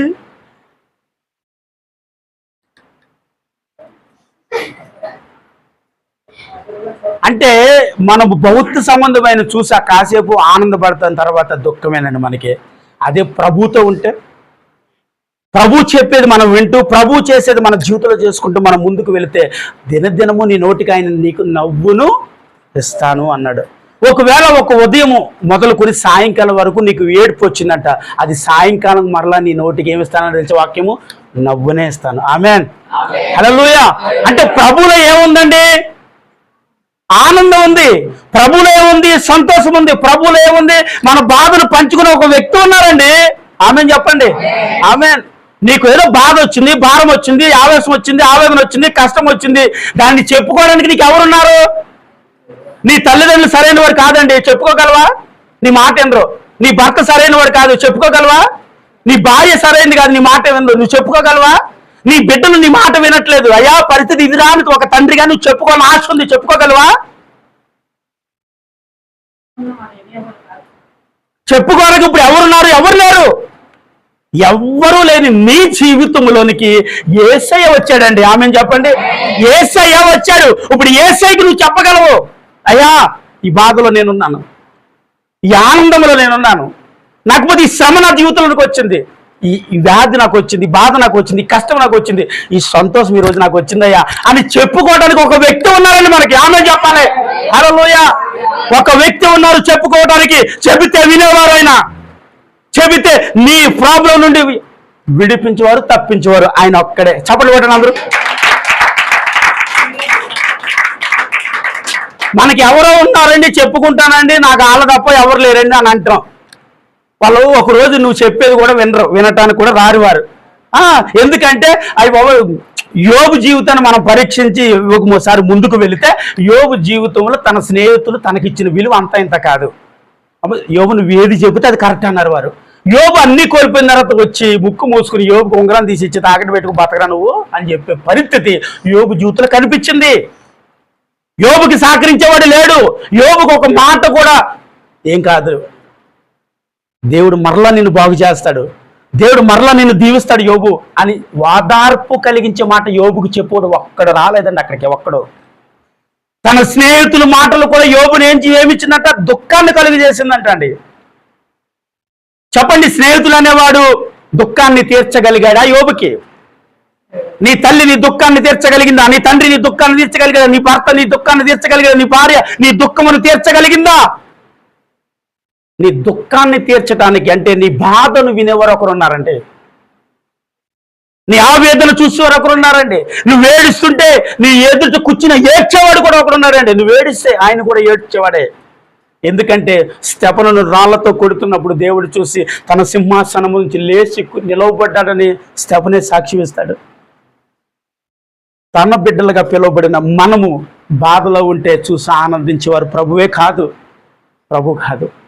నువ్వు దుఃఖంతో ఉన్నావు, నలిగిపోతున్నావు, ఆవేదన ఏదో నిన్ను కృంగుబాటు చేస్తూ ఉంది, ఏదో తెలియని ఆవేదన నీ జీవితంలోకి వచ్చింది, ఏదో తెలియని ఒక వ్యక్తి మాట నిన్ను బాధ పెట్టింది, ఏదో ఒక తెలియని బాధ నువ్వు చచ్చిపోమని ప్రేరేపిస్తుంది. ఇలాంటి సమయంలో ఒక వ్యక్తి నీ దగ్గర ఉంటారు. ఆమేన్. ఆయనే నజరేయుడు యేసుక్రీస్తు ప్రభు మాత్రమేనండి. ఆమేన్. హల్లెలూయా. ఎందుకు ఈ మాట నేను తెలియజేస్తున్నానంటే మన బాధను పంచుకోవడానికి ఒక వ్యక్తి ఉన్నారు. కానీ చాలా మంది ఏమంటారంటే నా స్నేహితుడండి బాబు. నిజమైన స్నేహితుడు విడువక ఎక్కడున్నాడు? ఈరోజు స్నేహితులని వాళ్ళు కూడా నిన్ను మోసపరుచుతున్నారు. స్నేహితుడు మోసపరుచుడు. కన్న కడుపును పుట్టిన పిల్లలే తల్లిదండ్రులు మోసం చేసే రోజులు ఇవి. కట్టుకున్న భార్యనే మోసం చేసే భర్త ఉన్నాడు, కట్టుకున్న భర్తనే మోసం చేసే భార్య ఉంది, భర్తకి తెలియకుండా భార్య, భార్యకి తెలియకుండా భర్త జీవించే రోజుల్లో ఉన్నాం మనం. ఇంకా ఎక్కడ అంటే నిన్ను అర్థం చేసుకునే వ్యక్తిని జీవితంలో ఎవరున్నారు? ఒక్కసారి ఆలోచన చేయండి. నన్ను అర్థం చేసుకునే వ్యక్తి ఉన్నారండి, నా బాధను పంచుకునే వ్యక్తి ఉన్నారండి, లేకపోతే ఈ దుఃఖాన్ని తీర్చే ఒక వ్యక్తి ఉన్నారండి? ఎవ్వరు లేరు. నీ బాధను నీ దుఃఖాన్ని పంచుకుని ఆ భారం నుంచి ఆ బాధ నుంచి విడిపించేవాడు మాత్రమే యేసుక్రీస్తు ప్రభువు అండి. చప్పట్లు కొడదాం అందరూ కూడా. ఆయన మాత్రమే నీ బాధను తీర్చగలడు, నీ దుఃఖాన్ని తీర్చగలడు, నీకున్న ఆ బాధ నుండి విడిపించి నీ నోటికి నవ్వును ఇవ్వగలడు. ఆమేన్. హల్లెలూయా. మనం దీనిని గుర్తించాం. బాధలో ఉన్నప్పుడు ఎక్కడెక్కడికో వెళ్తావు, ఎవరికో చెప్పుకోవాలి. నేను వారితో చెప్పుకుంటే నా గుండె బరువు తగ్గుతుందండి. ఈ మాటలన్నీ మనం వింటూ ఉంటాం అప్పుడప్పుడు. కానీ నీ గుండె బరువు భారము తగ్గడానికి మనుషులతో పంచుకుంటే జరిగేది కాదండి. ఒకవేళ మనుషులతో మనం చెప్పినా ఈరోజు మనకి మంచిగా ఉన్నప్పుడు నీ బాధని నీ దుఃఖాన్ని వారు పంచుకున్నట్టు ఉంటారు. ఒకవేళ నీ మీద ఎప్పుడైనా వారికి కోపం వస్తే అదే వారికి ఒక బాణంగా పనిచేస్తే ఇతరుల దగ్గర అవమానపరచడానికి నిన్ను. కానీ దేవుడైతే మనము లోబడి బ్రతికినా దేవుడు మనల్ని ఘనతగానే ఉంచుతాడు, వ్యతిరేకంగా బ్రతికినా దేవుడు మనల్ని ఘనతలోనే ఉంచుతాడు. అవమానపరుచుతున్న దేవుడిని నిన్ను నిందించడు, అవమానపరచడు, మరొకరి దగ్గర ఎగతాళి చేసేవాడు కూడా కాదు. అయితే దేవుడే కాడు. అయితే మన దేవుడు అలాంటి వాడే కాదు. దేవునికి స్తోత్రం. హల్లెలూయా. నీకున్న భారాన్ని బట్టి, నీకున్న అవమానాన్ని బట్టి, నీకున్న నిందలను బట్టి వాటి నుంచి నిన్ను విడిపించి నీకున్న ప్రతి అవసరతను తీరుస్తూ నీ కన్నీళ్లను దుడిచేవాడు ప్రభు మాత్రమే. ఆమేన్. నిజమండి. మన కన్నీళ్లను దుడిచేది ఎవరంటారు? ఎవరెవరో పేర్లు చెప్తాం, కానీ మనం చెప్పాల్సింది పరమ తండ్రి పేరు చెప్పాలి. నీ కన్నీళ్లు తుడిచేవాడు ఆయన, నీ భారాన్ని చూసేవాడు ఆయన, నీ సమస్యను చూసేవాడు ఆయన, నీ ఆవేదన చూసేవాడు ఆయన, నీ గుండె లోతుల్లోనికి వెళ్ళి నువ్వు ఏ పరిస్థితిలో ఉన్నావో పరిశోధించేవాడు. మనుషులకి ఇది సాధ్యము కాదండి, నా దేవునికి సాధ్యం. ఆమేన్, హల్లెలూయా. ఎవరికి సాధ్యం అంటారు? నా దేవునికి అది సాధ్యము. నీ హృదయ లోతుల్లోనికి వెళ్ళగలడు నా దేవుడు. ఏ పరిస్థితిలో ఉన్నావో పరిశోధించగలడు నా దేవుడు. ఆ పరిశోధించి దానికి వెంటనే ఇరుగుడు కూడా ఇవ్వగలడు నా దేవుడు. స్తోత్రం చెప్పాలండి. హల్లెలూయా. అంటే మన మీదకి ఇలాంటి పరిస్థితులు వచ్చేటప్పుడు దేవుని ఎదుట మోకరించి ఏడుస్తాం చేశారు. ఆ ఏడ్చేటప్పుడు ఆ బాధను ఆయన పంచి ఏం చేస్తాడో తెలుసా అండి, వెంటనే దాని నుంచి నీకు విడుదల. అలా ఎప్పుడైనా మీ జీవితంలో జరిగిందంటారా లేదా? ఏమో నా జీవితంలో చాలాసార్లు దేవుడు చేశాడు. ఒక విషయాన్ని బట్టి ఎప్పుడైనా నేను ఏడిస్తే నా జీవితంలో ఆయన కార్యం చేశాడు. అయ్యా నేను ఈ విషయంలో పడిపోయానయ్యా, నేను కృంగిపోతున్నానయ్యా, ఈ పరిస్థితులు నేను ఉన్నానయ్యా అంటే నన్ను ఓదార్చి ఆ పరిస్థితుల్లో నుంచి బయటికి తీసుకొచ్చిన రోజులు నా జీవితంలో చాలా ఉన్నాయి. ఇలా నువ్వు చెప్పుకొనగలగాలి. చెప్పుకొనగలిగితే దేవుడు నిన్ను బట్టి అప్పుడు ఆనందిస్తాడు అని వాక్యమే రాయబడి ఉంది ఇక్కడ. ఆమెను చెప్పండి. హల్లెలూయా. ఈరోజు నిన్ను నన్ను బట్టి కూడా ప్రభు ఏం చేయాలంటారు? ఇప్పుడు చెప్పండి, ఇప్పుడు మీరు ఎవరిని ఆనందించాలనుకుంటున్నారు? ఈ దినం అనుకుంటున్నారా? ఈరోజు నుంచి నేను ప్రభువును ఆనందపరచాలి. మరి ప్రభువును ఆనందపరచాలంటే మనం ఏం చేయాలి? బిడ్డ నువ్వేం చేయాలిరా? తండ్రిని ఆనందపరచాలి. ఇప్పుడు నన్ను ఆనందపరిచే విషయంలో నువ్వేం చేస్తావు?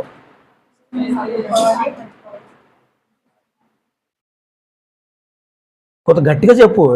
నేను ఎవరో చూసేసి నేను నవ్వేసుకుంటలేదు, గట్టిగా చెప్పు. తండ్రిని ఆనందపరిచే విషయంలో నీకేం చేయాలనిపిస్తుంది? నేను ఏదైతే చేస్తే ఆనందంగా ఉంటానో అదే చేయాలనిపిస్తుంది, అంతేనా?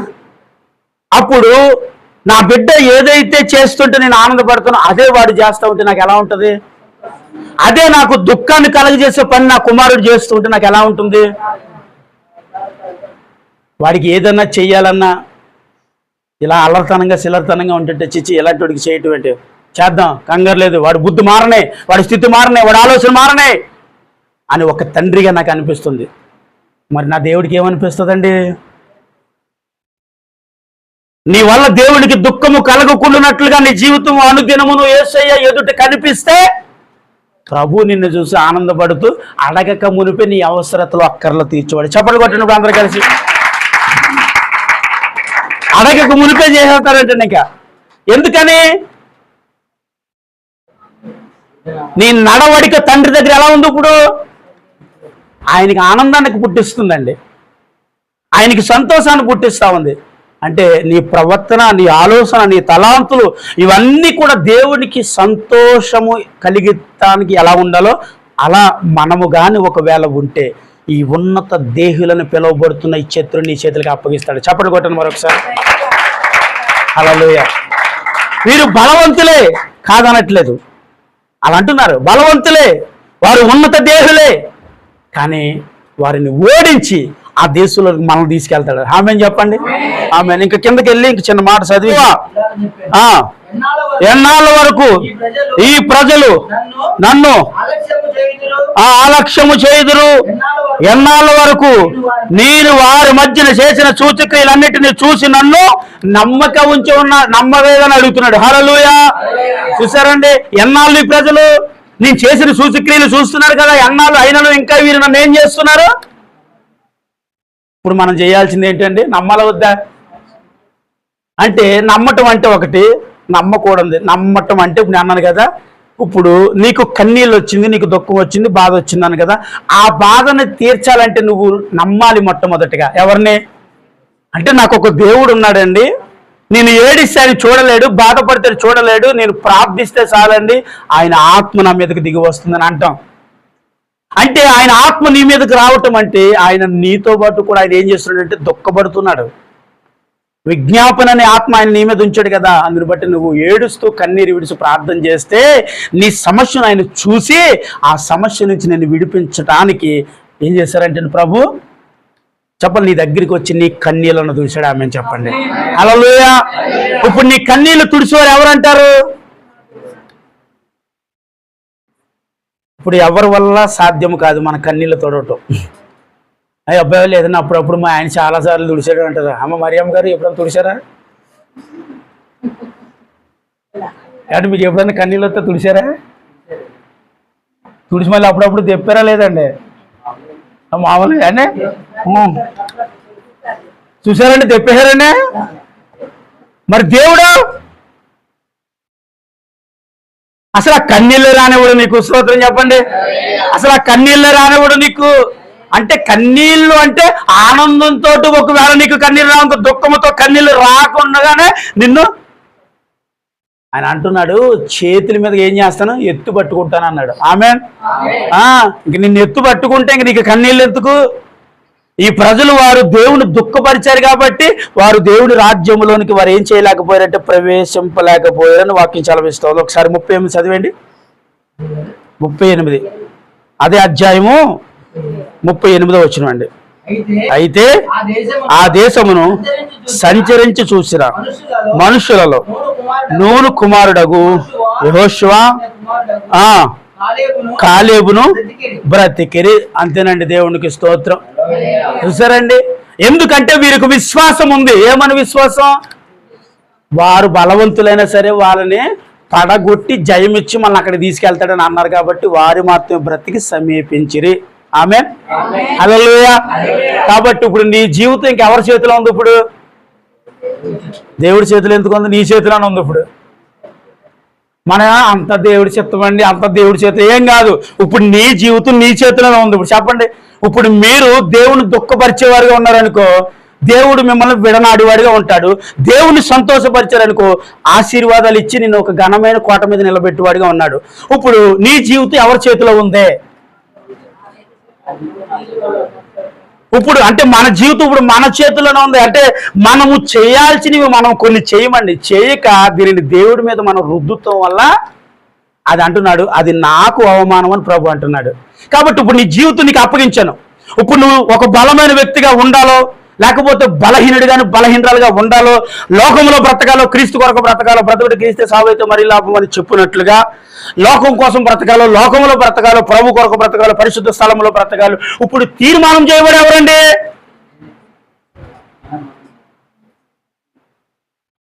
చూడండి. నేనండి కొద్ది గట్టిగా చెప్పొచ్చుగా. ఆనందపడతారు, ప్రభు ఆనందపడతారు, ఇక నేను ఆనందపడతానా?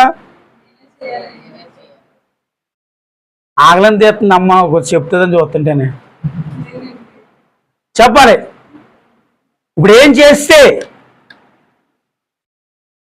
దేవుని మహిమను మనం చూడగలం. ఇప్పుడు మన జీవితాన్ని మన చేతిలోకి కాదు, దేవుడి చేతికి అప్పగించుకోండి. అప్పగించుకుని దేవుడికి నిన్ను నీవే అప్పగించుకుని, ప్రభువా నేను ఇలా బ్రతకాలనుకుంటున్నాను, ఇది నీ చేతుల్లో ఉంది. నేను ఇలా జీవించాలనుకుంటున్నాను, ఇది నీ చేతుల్లో ఉంది అని ప్రభువుకి అప్పగించేసుకుని నిన్ను నువ్వు బ్రతికితే దేవుడు నడవాల్సిన త్రోవలో నిన్ను నడిపిస్తాడు. కానీ మనము ఆ వేలు పట్టుకొని నడవలేకపోతున్నాం అంతే. ఈ వేలు పట్టుకుని ప్రభువుని ఆయన నడిపించడానికి ఉన్నారు, కానీ మనం ఏం చేస్తున్నాం? విడిచిపెట్టి నడుస్తున్నాం. ఏమండి అంతేనా? వేలును విడిచి నడుస్తున్నాం. అంటే వేలు పెట్టుకుంటే దీవెనకరమైన మార్గంలోనికి వెళ్తాం, వేలును విడిస్తే అపాయకరమైన పరిస్థితిలోనికి. ఇప్పుడు ఏ పరిస్థితి, ఏ స్థలము మనకు కావాలి అంటున్నాడు. ఇదిగో ఆ దేశంలో ఉన్న ప్రజలు ఎలాంటి వాళ్ళైనా కావండి, ఎలాంటి వాళ్ళని పర్వాలేదు, భయం లేదు, భయపడవద్దు. ఎందుకంటే ఆ దేశంలో ఉన్న ఆ బలవంతులు మనకు ఆహారం అవుతారు. ఆమె చెప్పండి. హల్లెలూయా. వారు మనకు ఆహారం అవుతారు అన్న ఒకే ఒక విశ్వాసం వారిని కానానికి నడిపించేసిందండి. ఆమె చెప్పాలి. ఆమె మరి ఇన్ని లక్షల ప్రజలు ప్రయాణం అయిపోయారు, కానీ వెళ్ళిపోవాలని ఆశ ప్రతి ఒక్కరికి ఉంటుంది కదా.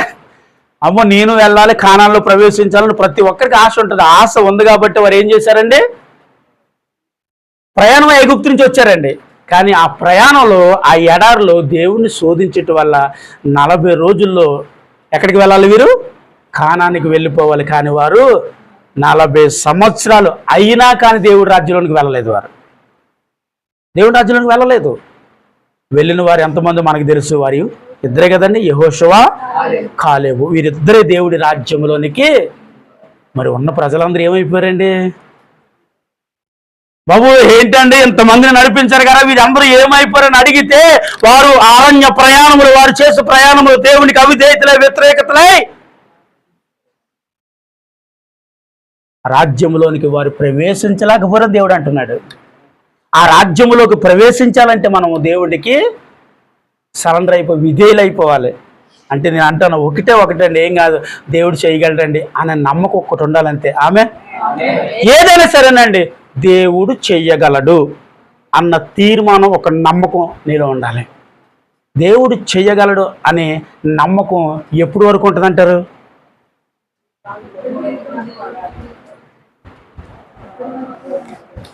నమ్మకం ఉంటుంది. దేవుని స్తోత్రం చెప్పేస్తారంతే, అంతవరకు ఉంటుంది.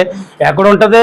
ఏదైనా చిన్న సమస్య వస్తే అయ్యి బాబాయ్ చెప్పాలండి, చిన్న సమస్య వచ్చింది అంటాం, అంతవరకు బ్రతుకుతానన్న మర్చిపో బాబు, ఇంతవరకే బతుకుతాం. ఇంకా అంతవరకు ఎందుకండి, ఎంతవరకు బ్రతుకుతాం? చచ్చిపోదు, అంతవరకు బ్రతుకుతానన్నావుగా, దేవుడికి మాట ఇచ్చావుగా, మరి ఎంతవరకు చాలంటున్నావు ఇప్పుడు?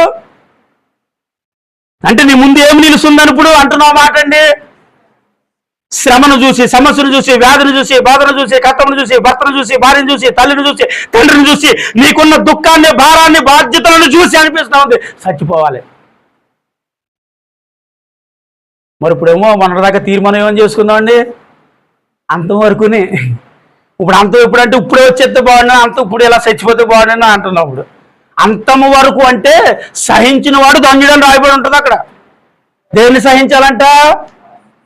అంతము వరకు హింసింపబడి సహించిన వాడు. అది ఆశీర్వాదాలు వచ్చేస్తే ధన్యులు కాదండి.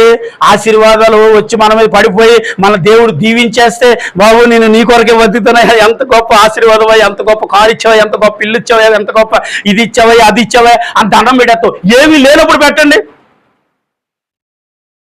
ఇవేమీ లేవు నీ దగ్గర, అప్పుడు దండం పెట్టు, వందనాలయ్యా. ఇవన్నీ లేకపోయినా సరే దండం పెట్టి అంతవరకు బ్రతుకుతానని చెప్పి, అంతవరకు ఎందుకంటే ఏమీ లేని బతుకు, చచ్చిపోతే బాగుంటుంది అనిపిస్తుంది. అన్నీ ఉంటే అంతవరకు బ్రతకాలనిపిస్తుంది. ఏమీ లేకపోతే ఇంతటితో ఈ బతుకు చాలండి, చచ్చిపోతానండి, బ్రతకలేవండి. అమ్మో, ఈ ఫోన్లో ఇలాంటి ఎంతోమంది ఎన్నో ఫోన్లు వస్తూ ఉంటే నాకు, ఈ రాత్రి మా శివరాత్రి అంటారు, వాడిని కన్విట్ చేయడానికి, ఆ వ్యక్తులు కన్విట్ చేయడానికి, ఆ మరణం నుండి వారిని తప్పించడానికి నా తలపైన తొక్కొచ్చేద్దండి. వాళ్ళు చేసే ఫోన్ ఎప్పుడు అనుకుంటున్నారు? రాత్రి 1 గంట 2 అవుతుంది, అప్పుడు చేస్తారండి. ట్రైన్ కోతలు వినబడతా ఉంటే ఎక్కడ రైలు పట్టాల మీద ఉన్నాను అయ్యారు, చచ్చిపోతున్నాను. ఎప్పుడు అనిపించింది నీకు, ఎందుకు ఈ బాధ వచ్చింది, ఎందుకు నువ్వు చచ్చిపోతున్నావు అంటే ఆ పరిస్థితులు అప్పుడు చెప్తాడండి. అప్పుడు చెప్పు అంటాడు, లేదా నేను చచ్చిపోతున్నాను, చిన్న ప్రార్థన చేసుకుని చచ్చిపోతే పరలోకం వెళ్తాను, వెళ్ళని భయం. బలవంతకారంగా ఒకవేళ సత్య పరలోకి వెళ్ళవు. నీతిమంతుడైనా, నీతిమంతురాలైనా, యథార్థమంతురాలైనా, యథార్థమంతుడైనా, దేవుని కొరకే బ్రతికి చచ్చిపోయినా బలవంతంగా చనిపోయిన వారికి దేవుని రాజ్యంలో ప్రవేశము. ఇది తెలీదు. తెలియక దేవుని రాజ్యాన్ని త్వరగా వెళ్ళిపోదాం అనుకుంటున్నారండి, చచ్చిపోదాం అనుకుంటున్నానండి. ఎందుకు అలా సత్య దేవుని రాజ్యానికి వెళ్ళవు? దేవుడు తీసుకెళ్తేనే దేవుని రాజ్యానికి మనం ఆయన్ని కన్విట్ చేసి, బాబు దేవుడు గొప్పోడు, దీవిస్తాడా, ఇది చేస్తాడా అని చెప్పిన తర్వాత ఇప్పుడు ఎలా ఉంది? ఇప్పుడు నాకు ఆడికి అలా ఉంది, ఈ లోపల మనకి ఏమవుతుందో తెలుసండి. ఇక్కడ అది చెప్పేసరికి అంటే లోపల మొత్తం నరాలన్నీ ఏమైపోతాయంటే అండి, ఇంకా షుగర్, బీపీ అన్నీ హై రేంజ్లోకి వచ్చేస్తాయి అనమాట. ఎందుకంటే ఇది మన మాటలు వింటాడో వినడో, చచ్చిపోతాడేమో, చివరి కాలు మనకే చేసాడు. ఇది దేవుడికి చూస్తూ పోలీసుడు చూసా చివరి కాలు నీకే వచ్చిందని అంటాడు. ఇదో భయం. సరదాగా ఉంటుందని చెప్తున్నానండి, నిజంగా అలాంటి కాల్ నాకు వచ్చింది. కానీ దేవుడు కృప నాకు ఆ విషయంలో నన్ను ఎంక్వైరీలు కట్ట ఎవరు రాలేదు. కానీ వాడు వెంటనే చచ్చిపోలేదు. ఆ కాల్ చేసిన తర్వాత 1 నెల రోజులకి చనిపోయాడు. రైలు పట్టాల మీద అడ్డుగా పడుకుని ఫోన్ చేస్తాడండి, సోఫా మీద మంచం మీద పడుకున్నట్టు. బావా తాగేసి, బావా చచ్చిపోతున్నాను బావా, మీ చెల్లి నన్ను మోసం చేసింది అన్నాడు.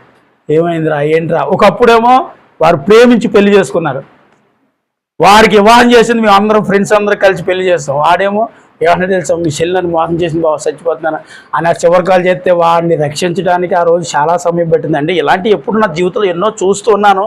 వాడు బాగా స్నేహితుడు కాబట్టి ఆ రోజు చాలా ప్రయాసపడి వాడిని మొత్తం మీద ఆ రైలు గేట్ నుంచి బయటికి తీసుకొచ్చాం. ఆ తర్వాత 1 నెల రోజుల తర్వాత పాయిజన్ ఏదో తీసుకుని చనిపోయాడు. ఆ తర్వాత అనిపించింది వాడు అప్పుడే చచ్చిపోయింటే నాకు ఫోన్ వచ్చినా రాదు.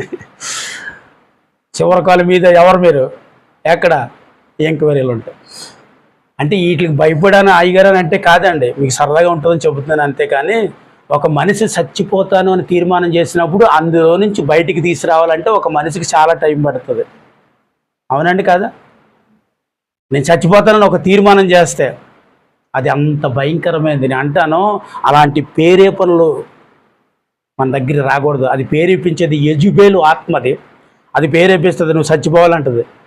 ఎందుకు బతికి ప్రయోజనం ఏంటి? నీ వల్ల నీ భర్తకు ఉపయోగం, నీ భార్యకు ఉపయోగం, నీ తల్లికి ఉపయోగం, నీ తండ్రికి ఉపయోగం, నీ ఎవరికి ఉపయోగం నువ్వు బతికి అంటది. అవును కదా, నేను బతికి ఎవరికి ఉపయోగం, ఇప్పుడే చచ్చిపోవాలి అనిపిస్తుంది.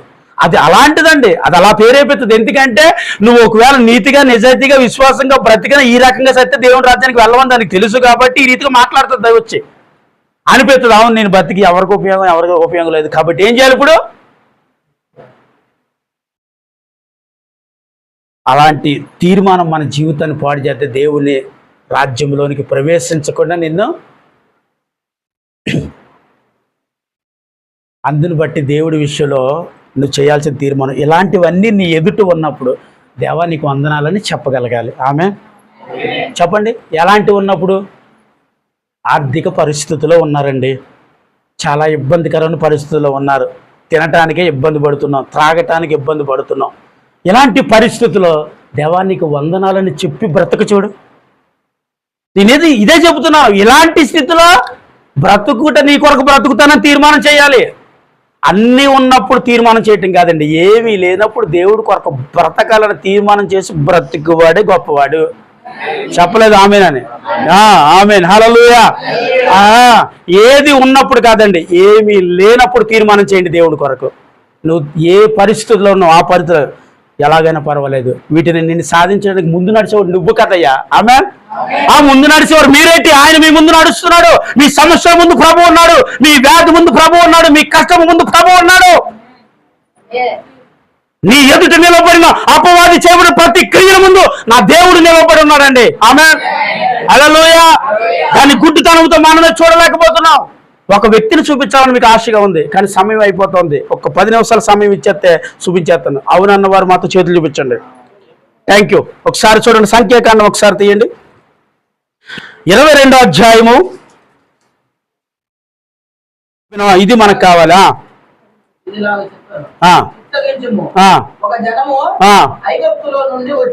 ఎవరంటే ఒక జనము ఐగుప్తులో నుండి వచ్చును. ఇదిగో వారు కాబట్టి నీవు దయచేసి వచ్చి నా నిమిత్తము ఈ జనమును శపింపుము. వారు ఎవరికంటే? నాకంటే బలవంతులు. వారిని హతము చేయుటకు నేను బలమునందునేమో. అంటే ఎప్పుడు చెప్పించిన తర్వాత ఆమె ఆగండి, అక్కడ ఆగండి. ఈ వాక్యాలు మళ్ళీ జ్ఞానం చేయడానికి ప్రయత్నం చేయండి. ఇది కూడా రెండో భాగంగా వివరించాలి, ఇంకా మధ్యలో ఆపటి ఇష్టం లేక దీన్ని వివరించేస్తున్నాను. అయితే ఆ ఇశ్రాయేలు ప్రజలు బయలుదేరి వస్తూ ఉన్న సమయంలో వారు బాలాకు అనే రాజు బిలామును పిలిపించాడు. ఎందుకో తెలుసా? బిలాము అంటే తన నోట నుంచి శపించబడితే శపింపబడతారు, దీవిస్తే దీవింపబడతారు. అందును బట్టి బిలామును తీసుకురమ్మని వారి దగ్గర ఉన్న ఒక ప్రధానులను పంపించారు.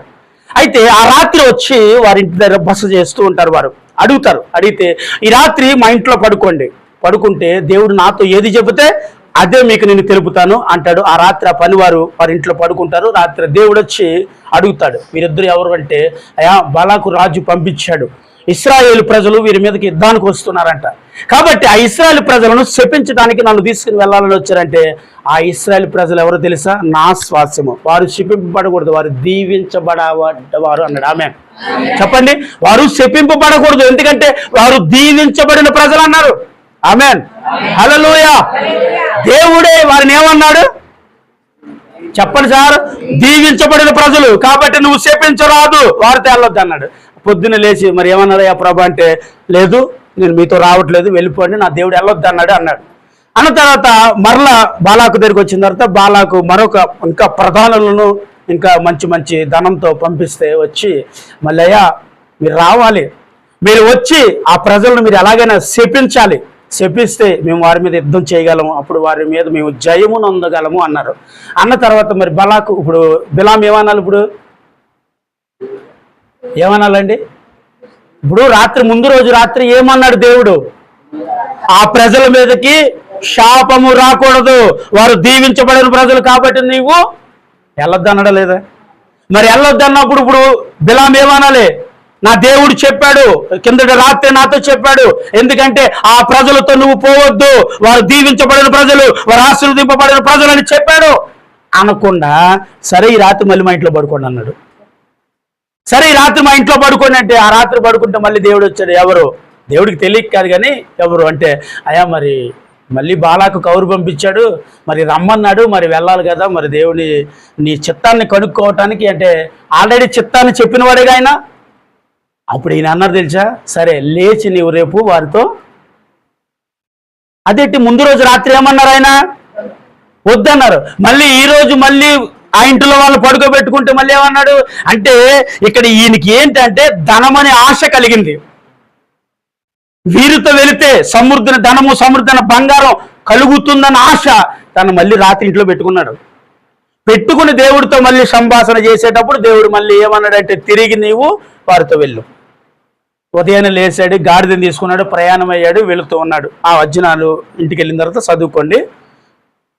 వారు ప్రయాణమై వెళుతూ ఉన్నప్పుడు గాడిద మీద కూర్చుని వెళ్తుంటే ఆ గాడిద వెళ్ళాల్సిన మార్గం కాక పక్క మార్గానికి వెళ్ళిపోయింది. కదలట్లేదు. ఎందుకు కదలట్లేదని ఆ బిలాము తీది ఆ గాడిదని బాగా కొడుతున్నాడు. ఎంత కొట్టినా అది ఏమాత్రమును కదలట్లేదు. ఎందుకు నన్ను ఇంత శోధిస్తున్నాను? ఎందుకంటే నేను ఎప్పుడైనా నేను శోధించానా? నేను ఎప్పుడైనా నేను ఇలా బాధ పెట్టానా? నువ్వు ఎక్కడికి తీసుకువెళ్ళినా నీతో వచ్చానా లేదా? నువ్వు ఎక్కడికి రమ్మంటే అక్కడికి వచ్చాను కదా, ఎక్కడికి తీసుకెళ్ళమంటే అక్కడ తీసుకెళ్ళి కదా. ఈ రోజు నేను ఎందుకు కదలలేకపోతున్నాను? ఎందుకు ప్రయాణం చేయలేకపోతున్నాను? ఆశ్చర్యపడుతున్నాడు. ఇంకా సొగోలేదు, నువ్వు నా మాట వినట్లేదు, కగ్గంతో నేను నరికేస్తానని కగ్గం తీశాడు. కగ్గం తీస్తే చీ మూర్ఖుడా, ఎదుటకు చూడు, ఎవరు కనిపిస్తున్నారో చూడు అంటే ఎవరు కళ్ళు మూసుకుపోనియో తెలుసండి?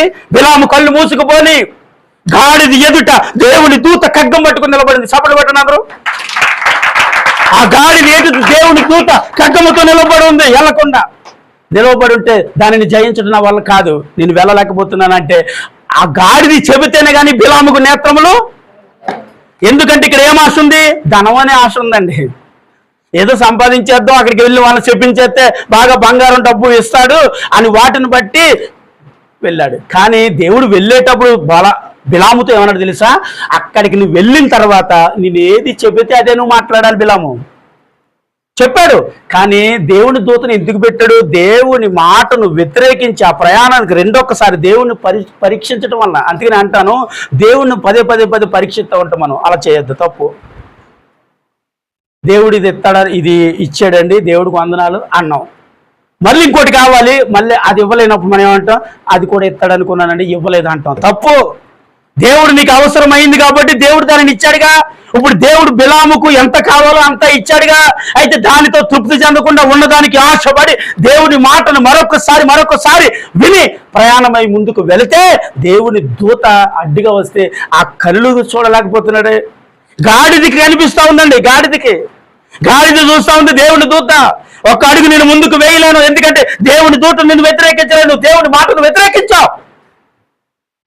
దేవుని మాటను వ్యతిరేకించి బయలుదేరిన బిలాముకి గాడిది కళ్ళు తెరవబడ్డాయి, కానీ బిలాము గారు కళ్ళు తెరవబడలేదు ఇక్కడ. అందుకని అంటాను, ఒక్కొక్క విషయంలో మనం ప్రతిదానికి ఆశపడుతూ ఉంటాం కదా. ఆశపడద్దు. దేనికి ఆశపడతామండి? లోక సంబంధమైన విషయాల్లో ఎన్నో ఆశలు ప్రతి మనిషికి ఉంటాయి. ప్రతి మనిషిగా పుట్టిన ప్రతి ఒక్కడికి ఆశ అనేది ఉంటుందండి, ఉండదా? ఖచ్చితంగా ఉంటుంది. కానీ వాటిని జయించేవాడే గొప్పవాడు. ఆమె హల్లెలూయా అని చెప్పండి. హల్లెలూయా. ఆ రోజు నుంచి ఆ బిలాము ఏం చేశాడు? ఇప్పుడు ఆశపడి వెళ్ళాడు. వెళ్ళిన తర్వాత ఇశ్రాయేలు ప్రజలు శపించడానికి నిలబడిన తర్వాత బాలాకండ శపించగా వారే ప్రజలు అంటే పైకి 2 చేతులు ఎత్తి బలిపీఠమును కట్టి బలు అర్పించి ఆ ప్రజలందరినీ దీవించేస్తున్నాడు. ఆమె చెప్పండి. దీవించేస్తూ ఉంటే ఏయ్ నేను ఎందుకు పిలిపించా? ఏంటి ప్రజలందరినీ శపించడానికా లేకపోతే దీవించడానికా? నేను ఎందుకు తీసుకొచ్చా? కాలు దిగి బంగారం తీసుకో, డబ్బు తీసుకో, ఏం కాదు తీసుకో, ఎంత కావాలంటే తీసుకో, ఇదంతా నీకు ఇచ్చేస్తాను. కానీ ఆ ప్రజలు శపింపబడాలి. శపింపబడితేనే వారిని మేము జయించగలం. ఆమె చూశారండి? అంటే ఆశీర్వదింపబడిన ప్రజలను అంతం చేయటం ఎవరి వల్ల కాలేదండి, కాదు కూడా. ఎప్పుడు ఇక్కడ ఉన్న మీరందరూ దేవుని చేత ఆశీర్వదింపబడిన వారైతే శపించడం ఎవరి వల్ల కాదండి. మీ ఇళ్లలో ఉన్న ఆశీర్వాదాన్ని తీయటం ఎవరి వల్ల కాదు. కాపాడుకోండి. హల్లెలూయా. మీ ఇళ్లలో ఉన్న ఆశీర్వాదం తీయడానికి ఆడికి ఏం అధికారం ఉందండి? ఎందుకంటే బిలాము నోట నుంచి వచ్చే మాటలు ఆశీర్వాదకర మాటలు వస్తాయి. ఏంటి బిలాము ఎందుకు ఇలా చేస్తున్నావు అంటే, నా నోట నుంచి నా మాట కాదు, దేవుడు ఏది పలికితే అదే నేను మాట్లాడుతున్నాడు. అక్కడ దీవించేస్తున్నాడు, వెళ్ళి ఎక్కడ బలి అర్పించి అక్కడికి వెళ్ళి దీవించేస్తున్నాడు. ఇంకా ఏమైందండి? ఇప్పుడు ఇశ్రాయేలు ప్రజలను మనం ఇంకా జయించలేము. కానీ మోసము ద్వారా జయించాలని అనుకున్నారు వారు. ఆ మోసం ఏంటో మీకు తర్వాత తెలియజేస్తాను, ఇంక చాలా సమయం అయిపోయింది. అయితే ఈరోజు మనం విన్నది ఏంటయ్యా అంటే, ఏ విషయంలో మనం ఆశపడాలి, ఏ విషయంలో మనం ఆశపడకూడదు. దేవుని విషయంలో, దేవుని సన్నిధి విషయంలో ఎప్పుడు ఆశపడి ఉండాలండి. ఆమె దేవుని దగ్గరికి వెళ్ళే విషయంలో, బైబిల్ చదివే విషయంలో, ప్రార్థన చేసే విషయంలో, పరిశుద్ధుల సహవాసం చేసే విషయంలో మనం ఎలా ఉండాలి చెప్పండి? ఆశ కలిగి ఉండాలి. ఇలాంటి విషయాలు ఆశపడు. ఇక లోక భౌతిక సంబంధమైన విషయాలు దేనికి ఆశ కలిగి ఉండొద్దు. ఎందుకంటే నీ ఆశను తీర్చువారు ఆయనే. నువ్వు ఆశ పడక మునిపే నీ జీవితంలో ఆయన కార్యం చేయగలడు. అందుని బట్టి ఆ ప్రజల కొరకు దేవుడు అన్నమాట చూడండి. అన్నమాట చదవండి ఒకసారి. సంఖ్యాకాండం 22:12 చదివాను. ఇంకా ముగించేస్తున్నాను. ఇంక నేను ఇంతవరకు ఓపికగా ఉన్నందుకు మీ అందరికీ నా హృదయపూర్వకమైన వందనాలండి.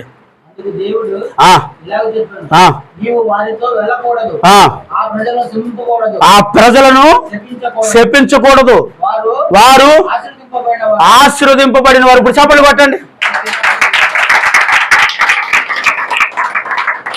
చాలండి, మనకు అదే ముఖ్యమైన విషయం.